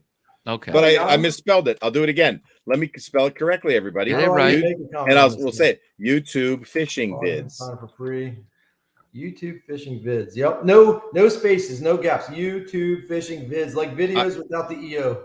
I did it. YouTube fishing vids. All one word. And I apologize. We haven't formally met. Who is my friend here to my right? Oh, I'm sorry. Yeah, no, you're good. My name's Alex. I'm Travis's intern. I show up here and slave away for a couple hours every week, and the best time of my life. I couldn't. Well, I'm glad to meet you very much. It's cool to see you. Glad to be here with you guys. He's all access to the before the show and the after the show. And if you think the show's funny sometimes, you should have seen the pre-show and after show. It was ridiculous. I've been there in the background on some of those shows, just shaking my head. A lot of head moments. 30 seconds before the show today, and I come back and it's just, you called me earlier today talking about some deep state Facebook friends are going good. I'm like, what? I stood up for 30 seconds. Travis will call me up during the day, unload on me, and then like pre-show try to uncork again on that shit. And I'm like, all right, dude. He goes, we're not doing this right now. I'm like, motherfucker, you just started. No, we're going to do it right now. You started. I'm going to finish it. Anyway, so that's how it goes. Hey, real quick, not to interject, but I see a few comments here now that I'm in there a little late. I see a couple of videos, comments here from Jamie Newton saying my stripper videos at Fletcher's is awesome. I think he's meaning to say striper, but hey, Jamie, thanks. That goes way back, man. That's some old school early on YouTube videos that I did. Yes, I caught the hell out of some stripers back in the day. That's Juice Newton. That was back in the day before we were not allowed to use live herring. Back in the day, we were able to actually catch up some live herring or chunk herring, whatever you could get hold of. And boy, we used to destroy them on the Potomac way back. Wow. And, then we've got our guy here. This is one of my favorites I just noticed. I don't know, Cam, whoever Cam is. Hey, Cam. Yeah, he is famous for bad audio, but good video. I've had some terrible luck with GoPro. And it's basically welcome to Travis's world. Well, they transitioned from us having to use that silly adapter for either external audio and or power to now using a media mod that you have to get to either use that. And they just, the new 9 just does not work with the old adapter. If I'm trying to charge it and have power all day, yeah, this guy's right. My bad. I had some bad audio there for a while. So I think I got things straight, but that's pretty damn funny that he recognized that and me for that. So now you're doing a lot of, what's up with your love for snakeheads now? Has it always been there, or are you just like, no, because I'm into it, dude. It's always been there because I've not really had my hands on that many and caught that many. I watched Eric. You caught that one. We were out there and pulled off that incredible Aussie accent talking about it. You know, never seen a man beat the snake. Snake boots. That one about killed me. But I literally had way back, guys. Again, we're talking 2010, 11 years ago. It was the top #1 snakehead video on all of YouTube. My buddy Paul caught one in Doe Creek on a jig. Wow. And we didn't get it on video. We just showed off our fish. And it was one of those days where we didn't have the GoPros. And I just had a camcorder. And I basically videotaped Paul pulling his great big snakehead out Easter Sunday in 2010. Wow. Way back. And so that video, if you want to really entertain yourself, you go back to my Potomac River snakehead big one video, and you watch how ridiculous it is because Paul was too scared to pick it up out of the live well. And we're not supposed to have it in the live well alive. It's supposed to be dead. We didn't know anything about these snakeheads at that time. We were all, just trying to figure this crazy fish out. So effectively, it's so early on in the scene. I show off this snakehead and the comments, because everyone's thinking this is the fish that's going to kill all our bass. It's going to destroy the ecosystem. It's going to crawl on land and eat all our pets and travel from one water to the next. Everyone's hating on this fish. And I actually made a couple comments. I think it's pretty cool. I don't know. They've been in here since 2004. It's been 6 years. We haven't really seen too much damage at this point. And boy, the comments come in. Why are you acting like you like that fish? Why are you want to? Everyone's talking about how they're hating, dude. They're hating. And then as the years progressed through the video being where it was really a popular video. Tons of comments started fading from hate. Those are pretty good eating fish. Yeah, those fight pretty good. Hey, I heard guys are out there actually targeting them. Hey, is it true that people can bow fish for those? And the transition was very cool. But it went from hate to love, and now there's bow fishing tournaments. Exclusively, there's bait tackle companies exclusively designing frogs and tackle, and everyone's just going nuts for these fish. There's apparel, and this fish is a game of its own. And the irony is that back in the day, they were hated so much. So how do I feel about the snakehead? It's just another fun fish on the end of my line. And it eats very well. You want to talk about it does. Fish? Yeah, it's just that kind of fish. So, if you happen to catch one when you're bass fishing and you like to eat fish, you better bop it over the head and bring it home because you're missing out if you don't. Truly. And if you like snakehead skin boots, well, go look at the Bass Lab. I'm telling you right now. That's a scene. I wish we could pull that scene up right there where you said that on that video and show everybody. That was funny as hell. Travis, can you find that? I wouldn't even know where it is, bro. I do. It's on the Potomac River video. Potomac River video. Well, talk amongst yourselves. I'll see what I can find. All right, cool. Oh, you're really gonna do it? That'd be pretty cool. I can pull that up. That'd be hilarious because that snakeskin boots comment was hilarious.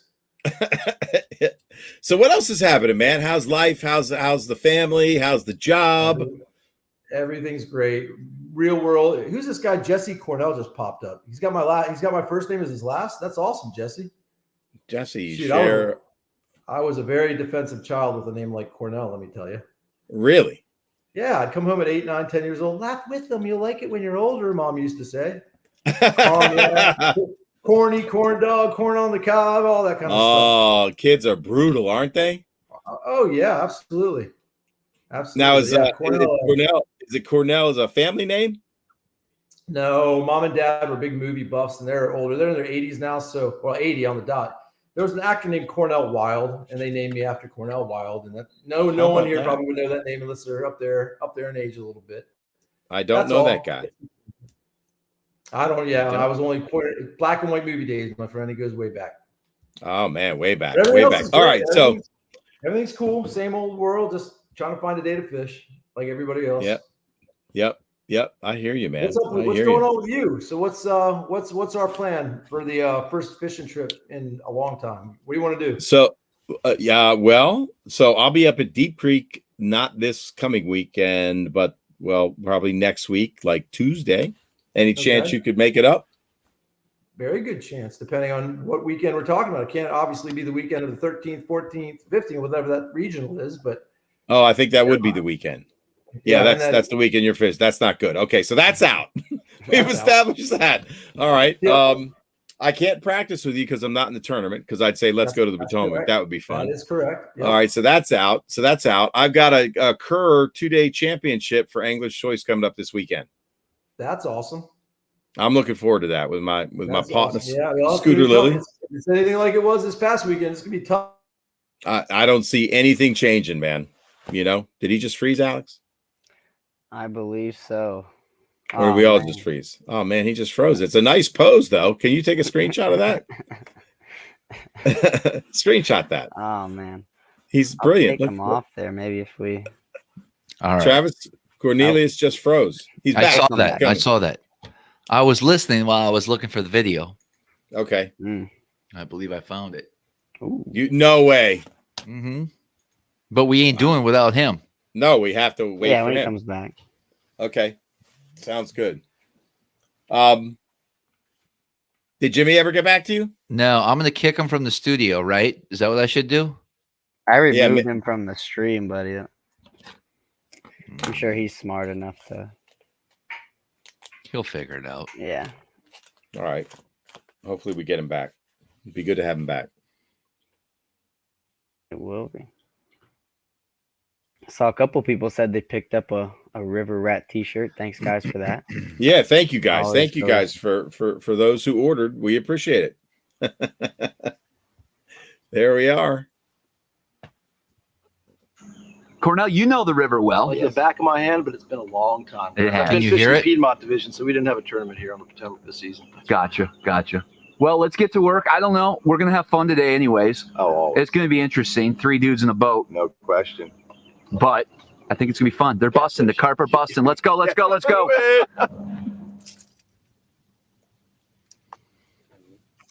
Nice. Get one? Oh, first blood. Wrong kind. Guys, first blood. Eric, taking care of business. Was that a topwater bite? That was a topwater bite. Oh, it's a snakehead. Snakehead. That's a good snakehead on a little frog, guys. Look at the guys. The big controversies right here in front of our face. I know. So what do we do now? What do we do now? Well, you get it off the carpet. That's for one. Rule number 786 for Travis: no snakeheads on the carpet. Well, no catfish. I think that's a little. But it's such a beautiful fish. We're just beyond the snakehead. He would make a great shoe. Come on, man. Don't you think? Can we turn those into shoes? Yeah, I would. That would be a first. I've never seen a man beat the snakehead shoes. Never heard of it. All right, let's go. That's it? That might help. That's it, man. Never seen a man beat the snakehead shoes. Scissors? We got skizzers.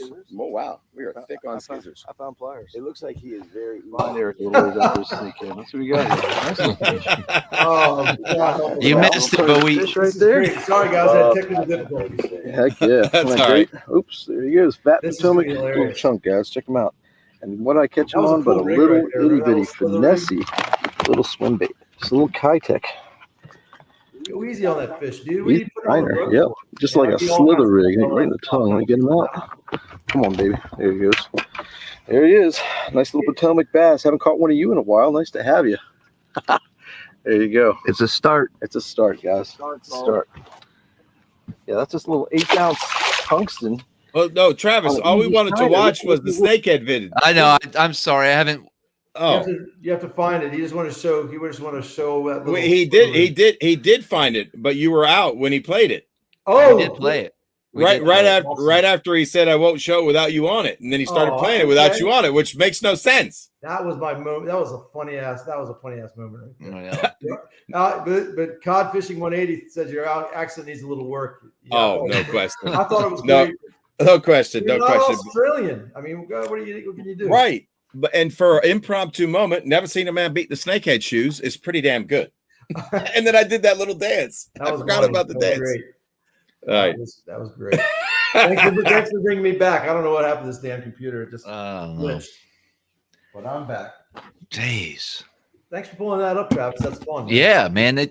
I gotta look at some of this stuff and you know what's cool, and I'm sure you have seen this or experienced it in your life too. We forget so much, or our memories. And you can go back on videos from 2 years ago and pick up new things that you totally forgot about. Have you ever noticed that? Oh yeah. I mean, it's big time. It's crazy. It's funny how you do things and you use things and you're successful with things and you just don't do them as often as you used to. Sometimes you just give up on them altogether. And a bunch of other stuff, and it's like there's always something to go back to and try. And so many times we get these new baits and we fill our tackle bag with something different and you forget about all the stuff that you've done so well with before, and then you end up having all this tackle sitting around. And you're like, and I'm going to die one of these days, and someone's going to have a whole bunch of crap to deal with. Ain't that the truth? Man, we just load up and load up and load up. And man, I was looking at it the other day. I'm thinking, man, I mean, I will never get through all this tackle. There's no chance. I don't know how many lifetimes I'd go through before I touch all this stuff again. So you need to find a good home. Very, very true. I'm the same way. So Cornell, we got audio, but we lost you on the visual. Yeah, I'm here. I'm looking at you. I just guess I'm frozen with that goofy face. Can you hear me still? Yep. It looks like I'm sitting down. Honestly, look like I'm praying and taking a shit right there. I put you on the solo layout, so there you go. I'm pushing. Will it happen? That's classic. My mom asked me, look at those bottom teeth. My mom said, "Do you want braces?" Like, oh no. Okay. What the hell? I mean, give me some braces. Don't give me the choice. I don't want metal in my mouth. I'm freaking 12 years old. Oh man. I had them at 12 years old, Cornell. I could have had them. I paid the price. All right, here's what we're gonna do. Let's jump back on, Cornell, okay? How's that? You want me to just hang up and then Yep. How do I hang up? Just I'll hang you up. Okay, you get rid of me and bring me back? Okay. We'll find out. We can't put them through that. So I'm just watching this video from 2019 over here, and I realized I had a lot of gray in my in your head and my beard back then. So dang, I ain't that worried. You're getting old, dude. Not really, bro. 40s now, man. You'll be 50 soon. I don't think so. 50 years old. What are you gonna do when you're 50? Pull a BTC. What's that? I don't know. He's pushing 50, ain't he? What does pull a BTC mean? I don't know. Define. I mean a lot of different things. Could be a lot of different things. Man. So Eric, you said you got your 2-day championship on Kerr this weekend. Are you expecting pretty similar conditions to what Cornell was facing last weekend? Exactly. I brought myself back. There we go. I don't know how you're going to bring me back without me grabbing the link, but I did it myself. Is that better? Exactly the same conditions. Alex just asked, am I expecting the same conditions on Kerr that Cornell experienced? Yeah, it's going to be tough as balls, no question. It's stable weather. There's nothing that's going to change. There's no big rains to raise the lake, to put them in the bushes or make them go to the bank, or no super cold snaps. I mean, the first frost, the fish start to change on Kerr. We're not having any of that action, so it's going to be more of the same, in my opinion. More of the same. Sure. So what's the ultimate prize for winning this championship? Is it a boat, 50 grand? I don't know. It's a boat. It's a boat. Awesome. It's a boat. It's a boat. Yeah. On Kerr early in the year, Cornell, I blew our chance at winning like 20,000. Me and Scooter team championship. I lost to 6. and then about a 4.5. But then I put 2 4.5s back to back in the boat. That's pretty cool. That was a good comeback because I felt like dying. A little recovery, yeah. What are you gonna do, man?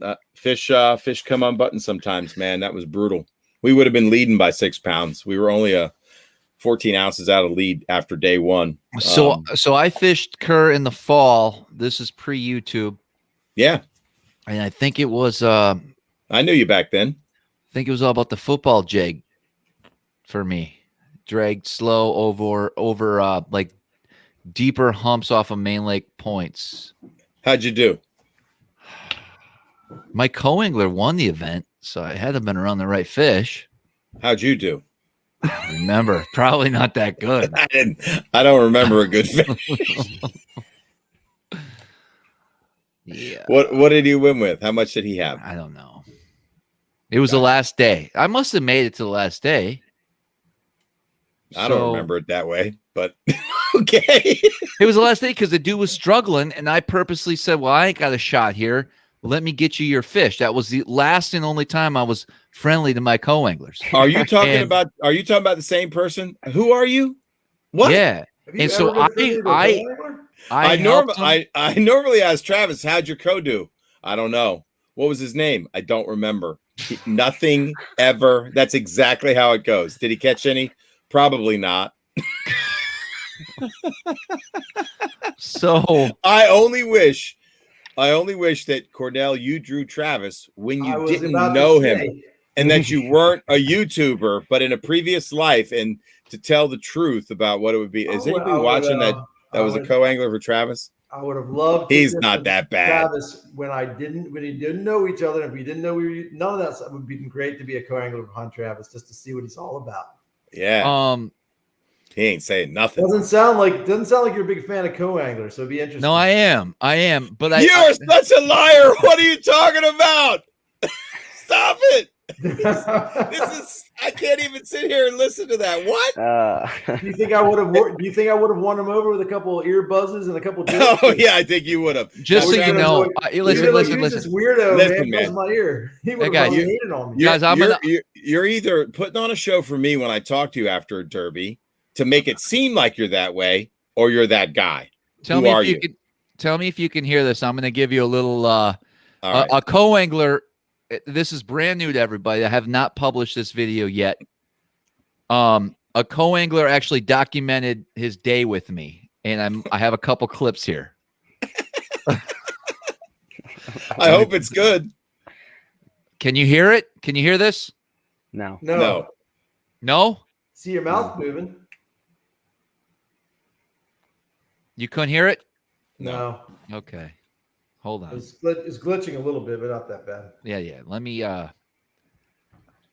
here's what I need to do. I'm sorry. Now you'll be able to hear it. Okay. So we'll find out if we get lucky or not. It's not too long, guys. But stretch. We'll watch a little of this here.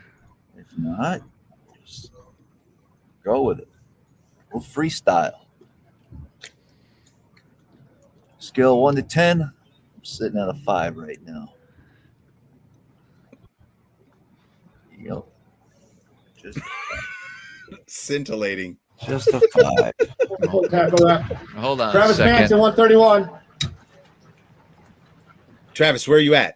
Where are you fishing? One more slide by, Travis. Here we go. Yes, here we sir. go. I got Decided he's right going to do a little documentary of his day with me. Okay. And he sent me the Oliver clips. 9, boat 132. So this should be interesting. Right there?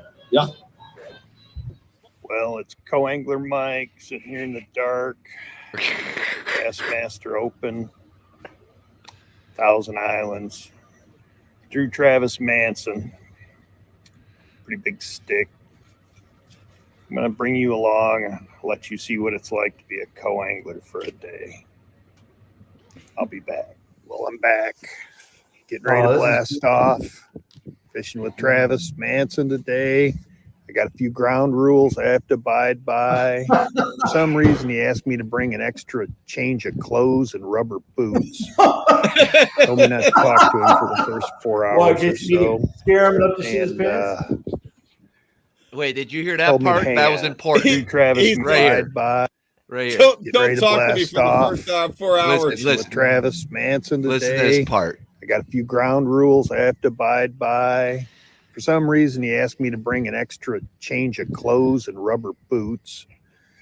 Told me not to talk to him for the first 4 hours or so. And told me to hang on. So hang on. Figure out how this day goes. And I'm really trying to figure out what a broheem is, but checking back in. Just got an update from Travis. Apparently the 4 hour no talk thing was more like a don't talk all day. Should make for an interesting day for sure. We're getting ready to blast off here. We're 131. Wow. That's hilarious.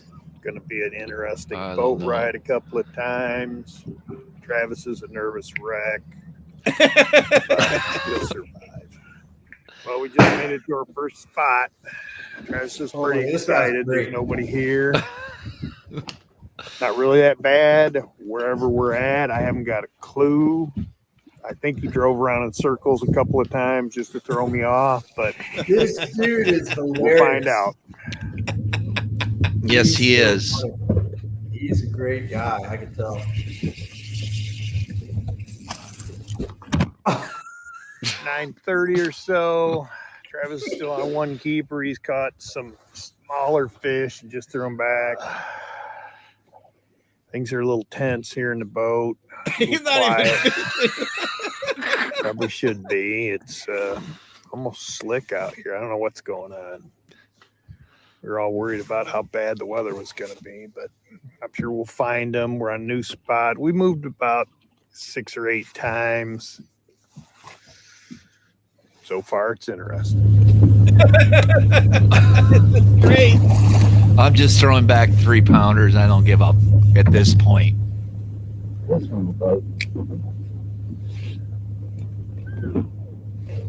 Oh, yeah.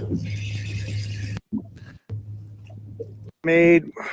Here we go. There's another comment. I'll take him. Yeah. I'll take him. We needed him. That was cool. You called that one. This one will eat.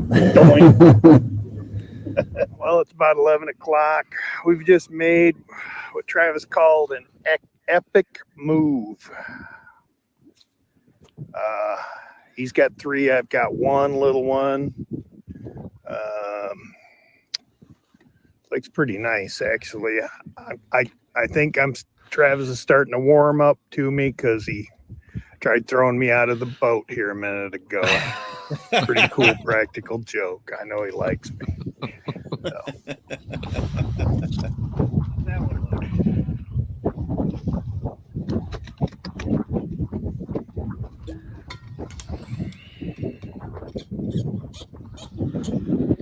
So I believe I lose a giant here. Yes, this is a giant I lose. Watch him jump on the far right. I think this is the one. Maybe not. No, it isn't.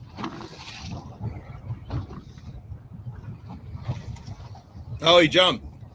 Yeah, that was a big... This part's kind of funny.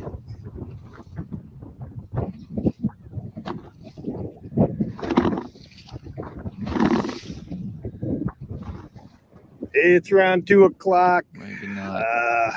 Travis has still got 5. Things haven't been going that well. Can't keep the big one stuck. I'm still on 1 fish. I don't know what I'm doing wrong, but anyway, we got a couple hours left of fishing time. Hopefully we can get it turned around. Yeah. So at this point, I lost 4 giants so far, and I'm a little frustrated. I'm a little nervous because I don't really lose fish too often. Big motherfucker there. Yeah, that's a pig. And this was a giant here as well. Big motherfucker. What we call it? Gigantic.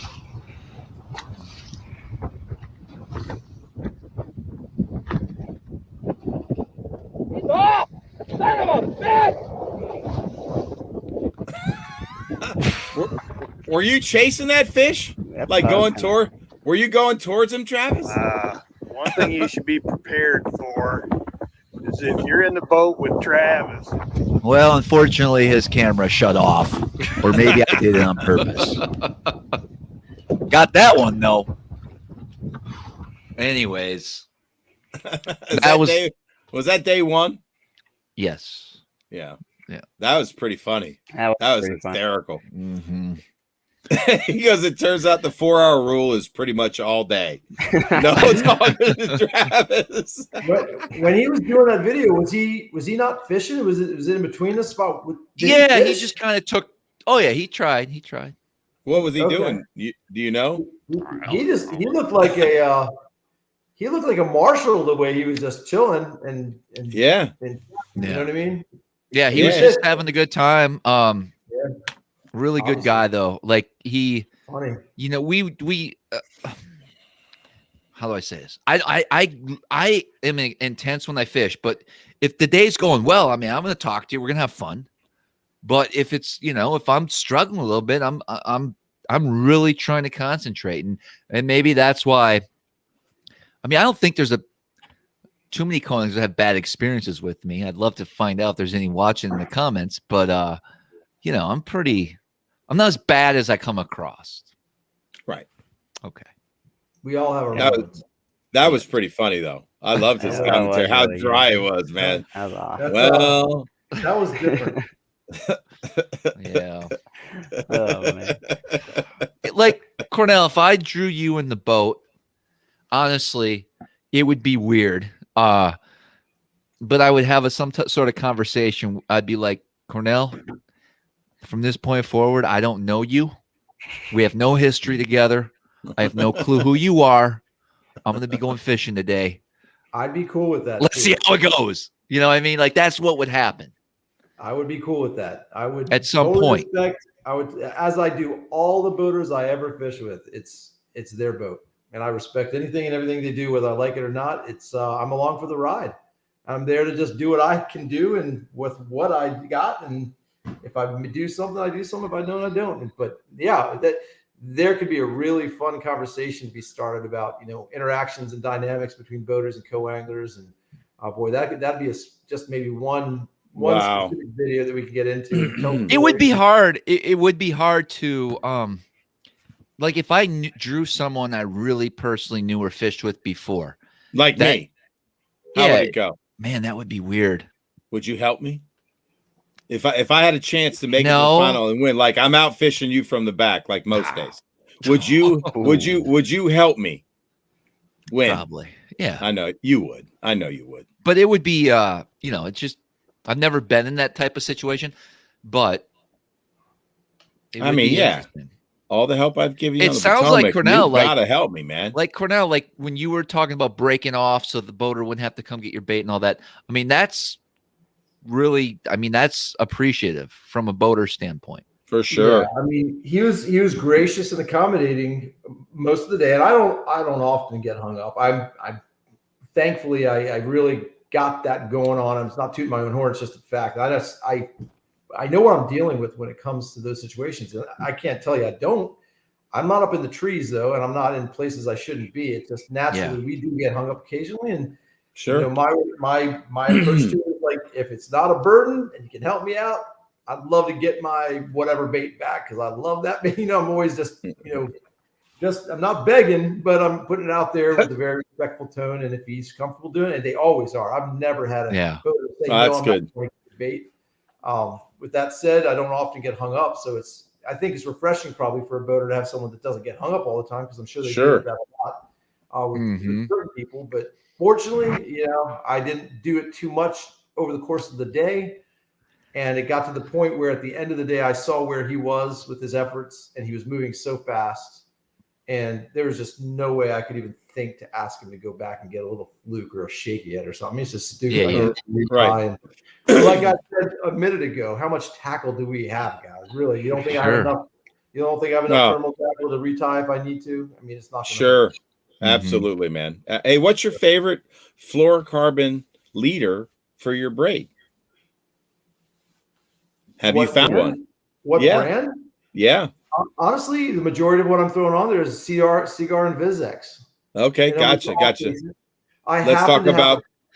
I happen to have a full spool, a good size 600-yard spool of sniper line, 10-pound that I go to, you know, just because I have it. But that's a great fluorocarbon also. So between Vizex and Sunline Sniper, I'm very happy. There's nothing else. Are you a Power Pro guy? I am a Power Pro guy. I have a handful with regular. I have a handful with slick. But I have to be frank with you again. I got to share. I really am digging the Sunline SX1 across the board. Whoa. Have you tried Cortland? I have not. This is a Cortland show. Okay. Well, if that's the case, I'll have to try Cortland. It's pretty good braid.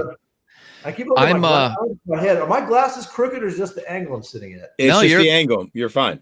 You're good. You're good. Cornell, this actually... No, you're perfect, man. The whole everything, the backdrop. No, actually, your right side is a little high. Now it is. It is. Yeah, for sure. I could tell when I was putting these on because it was. I have to be honest. You asked, so I'm going to be honest with you. Yeah, I think we got to be somewhere like that, right? Now you're good. Someone said I'm perfect. Is that you, Travis? Yeah, I thought so. Listen, my mom always says that, but she always adds something. Oh, when you're sleeping.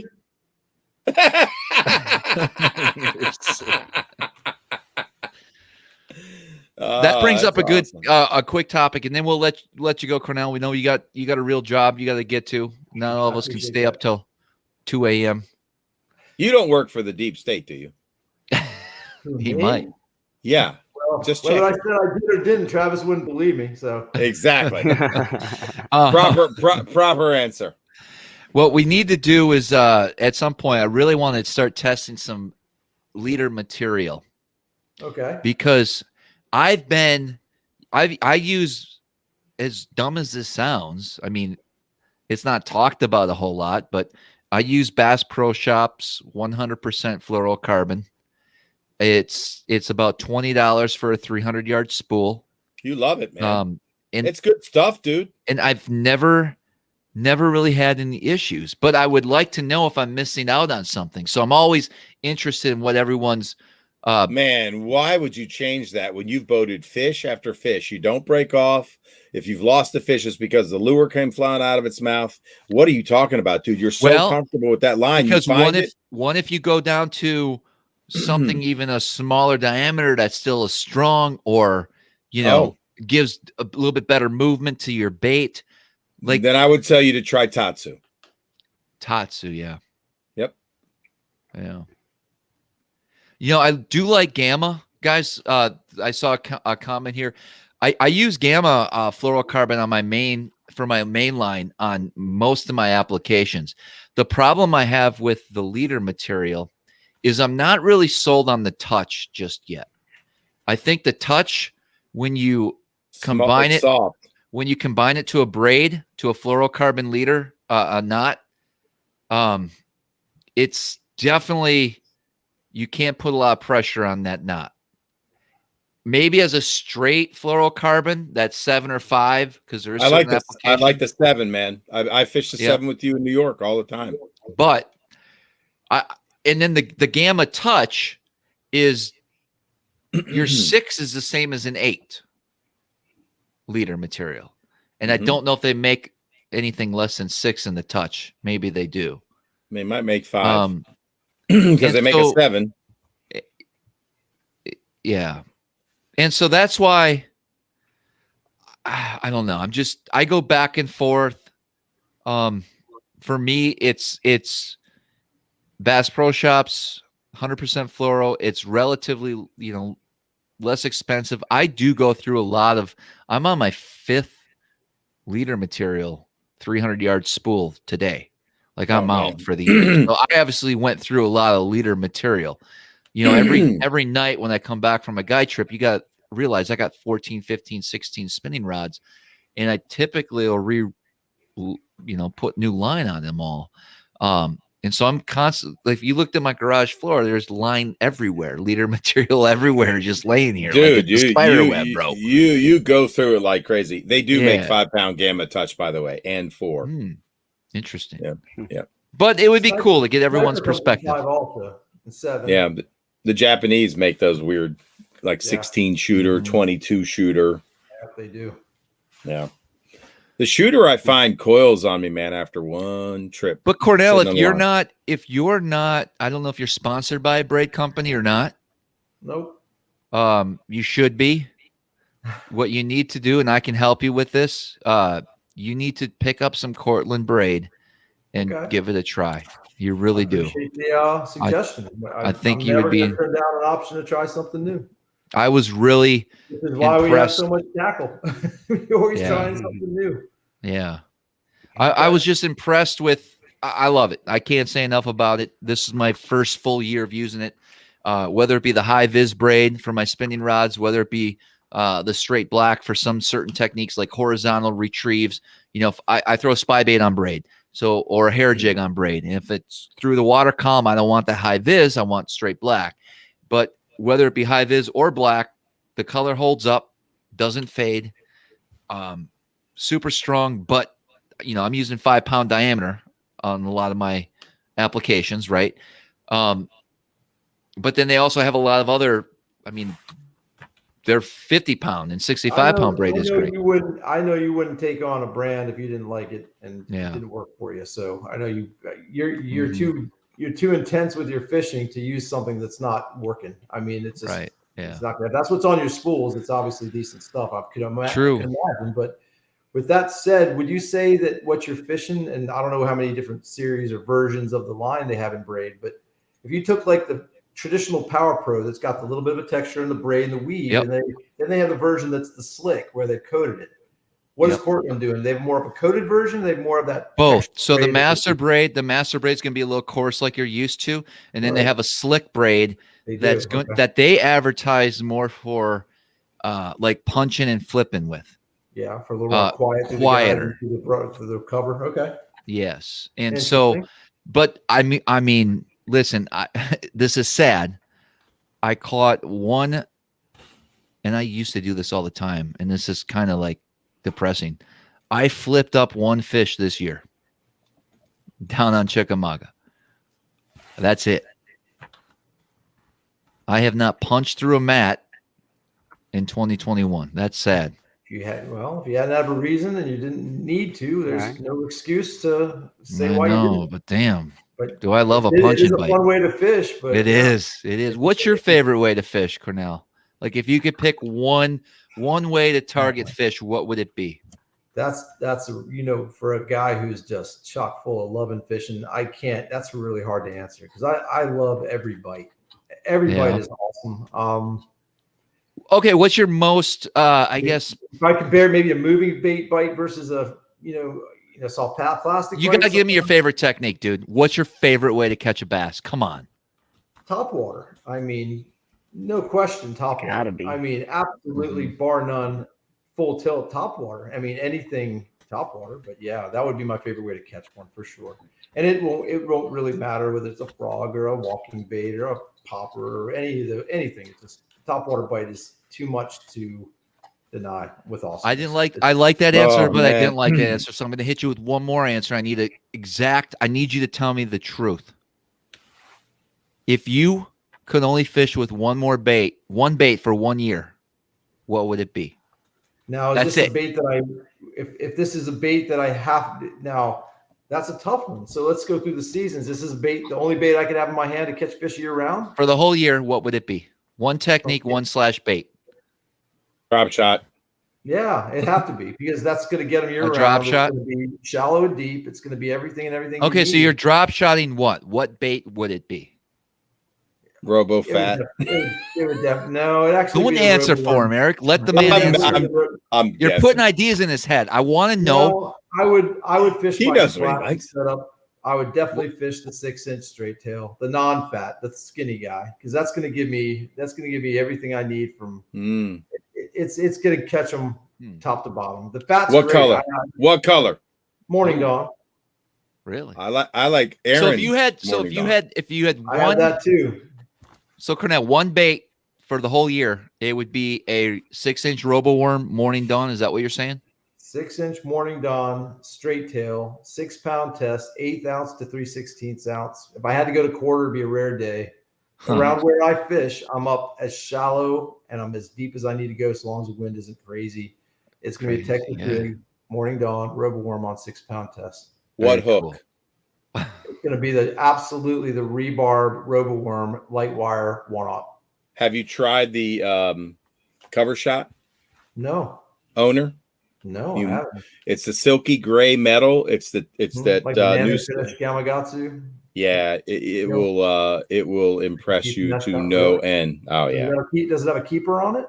Yeah, it's got a fluoro keeper, really nice, double looped. That sounds pretty cool. Yeah. Does it do damage to that soft little wannabe hand poured roboworm? No problem. Nope. Okay, that's something to know. Use it this weekend to great effect. Didn't miss a fish. That's good to know. Okay, well, I'll keep that. If I got them to bite the drop shot, they ate it and they stayed pinned.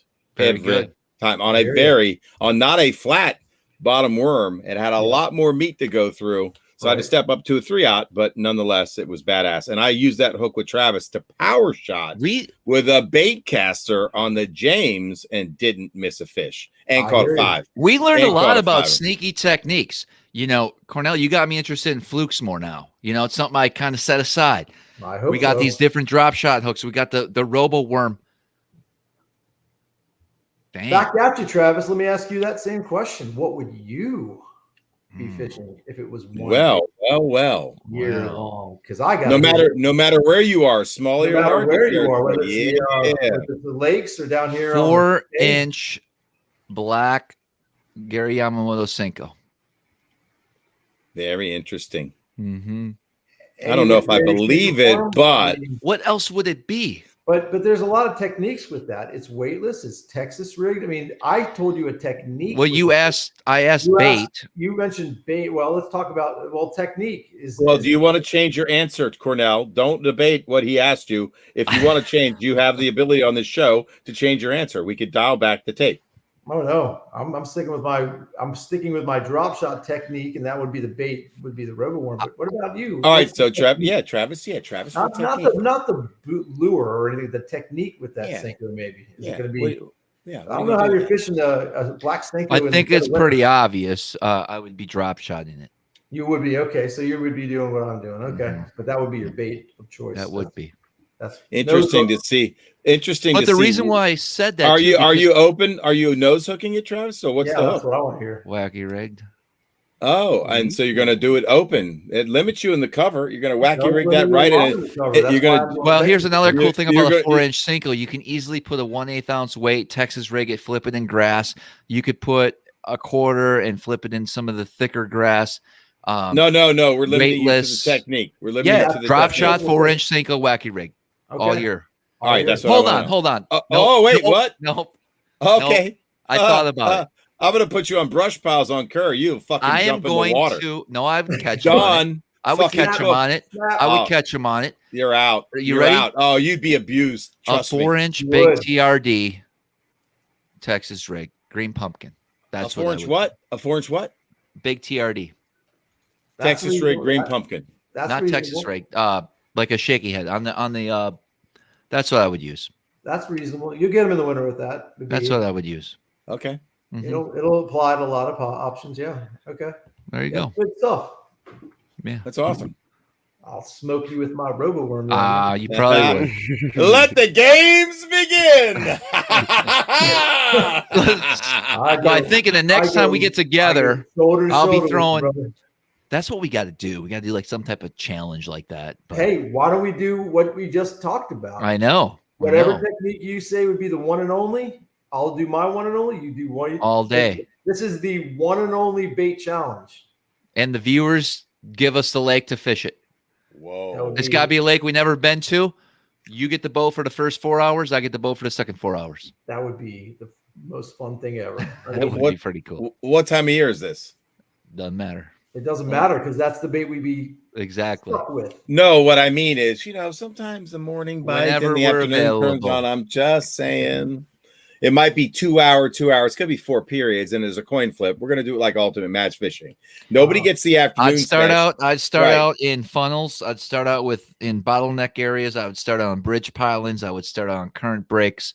I would be throwing that around hard structure. That's what I'd be focusing that on. I'd be putting it in the same places. Yeah, just see what bites what more. Mm-hmm. Very interesting. It'd be fun. Yeah, man. I like it. Dang. Well, good so stuff, Cornell, I wanted to do a video series called The Rookie. And I wanted to do it with Travis. And I was gonna. He's no rookie, maybe. though. Well, no, I'm the rookie. You're the rookie. I was gonna step up. No, listen. I haven't been on the front of the boat, controlling the boat in a long time. Okay. And I was gonna enter as the boater, as the rookie. Oh. The rookie. Enter what? Enter a tournament? A series of tournaments, fish a whole series. Well, as yeah, the I remember rookie. we talked about that at one point. You didn't seem to show much interest in. You had your reasonings, but you're flipping the script. It was just a thought. Oh, I like to know how far that thought goes. It'd be. I know it would be interesting, right? Very interesting. I'd love to see you. I'd love to see what you can do in the front of a boat. Are you going to come along for one leg of our Legendary Lakes tour? Maybe a cameo visit? Yeah, that'd be nice. As I said, date and time. I love it. Cornell is down, man. If the invite's there and I'm free, I wouldn't turn you down. I love it. That's awesome, man. I just Look need at to that. have a lockdown. Just hit me up. That's I all heard we you, gotta man. do. Well, we got a partial schedule planned out. So I'm at your disposal. awesome. I appreciate Interesting. you guys having me. It was really, really cool to join. Very you guys. cool. Yeah, thank you. Congratulations on your win yesterday. Yeah, You're always thank you. welcome back. We're gonna definitely have you back and hopefully fish together soon here in the future. Date and time. We'll have something to talk about and tell a story, I hope. Yeah. YouTube Fishing Vids, guys. If you haven't checked it out, head on over after this live stream or whenever you're watching. Just go on there. Go on YouTube, punch in the search engine. YouTube Fishing Vids, hit the subscribe button. Let's grow this thing together. So we appreciate the support for sure. Right on. Thanks, everybody. Cool. Appreciate Hey, you man. having me. Cornell, man. All right, Cornell. Awesome work, man. Congrats again. guys. Over and out. All right. We'll see you. See ya. Yeah. Good stuff, man. Awesome stuff, man. I love it. You know, I see BTC lurking in the comments, and I'm almost like, come on, BTC. Can we shut this live down, or are we gonna? No, you got to. Am I gonna go have to grab some more White Claw? Oh, White Claws are in order. He's got something special. I've sent him the link. I have not seen him pop up. Nothing. I told him to be on the show around 8:30. I think he's waiting. I don't know what he's doing. I haven't seen him. I just saw him in the comments. BTC, get on there. Click that link, man. But wait, there's more. He just did it at 9 whatever. All right, listen, we're going to take a quick break and we'll be right back because I got to go get some more White Claw. This is interesting. Yo, BTC, click that link. Click that link. Hey guys, Smallmouth Crush. Wanted to talk to you about a service I offer called Smallmouth Crush One-on-One. And it's an hour-long consultation with myself and you over the internet. We're going to record our conversation. You can ask me anything and everything fishing related. Whether you want a new set of eyes on a body of water that you fish all the time, or maybe you're wanting to learn how to break down a new body of water. We can talk about different techniques, different ways I approach fishing when it comes to both smallmouth and largemouth. And I've had a lot of great feedback from everyone who has signed up. It's real simple. You just head on over to my website or check the link in any of my YouTube videos, and you can sign up right there. I'll get an email that lets me know you signed up. And then I will send you back a bunch of questions as well as a date and time that works best for you. And you'll get to hang out with me over the computer for an hour. Pretty cool little deal. What do we got here? What do we got here? We got something on the line. The commercial's still going? Yeah. All right, he's a biggin. I'm going to have to deal with him. Don't forget to sign up. Smallmouth Crush One-on-One.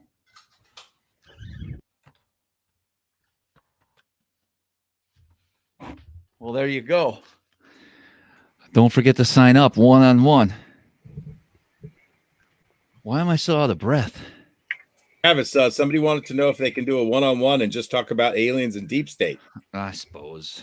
He supposes. So if you want to pay him to talk about it, he's got a lot. He's got a lot to say. Perhaps even more about fishing. You'll listen to some Tom McDonald's rap songs during the session, and you might take a trip on the astral plane and hear about Ghost and Oak Island and the Federal Reserve. Oak Island. I've never talked about Oak Island before.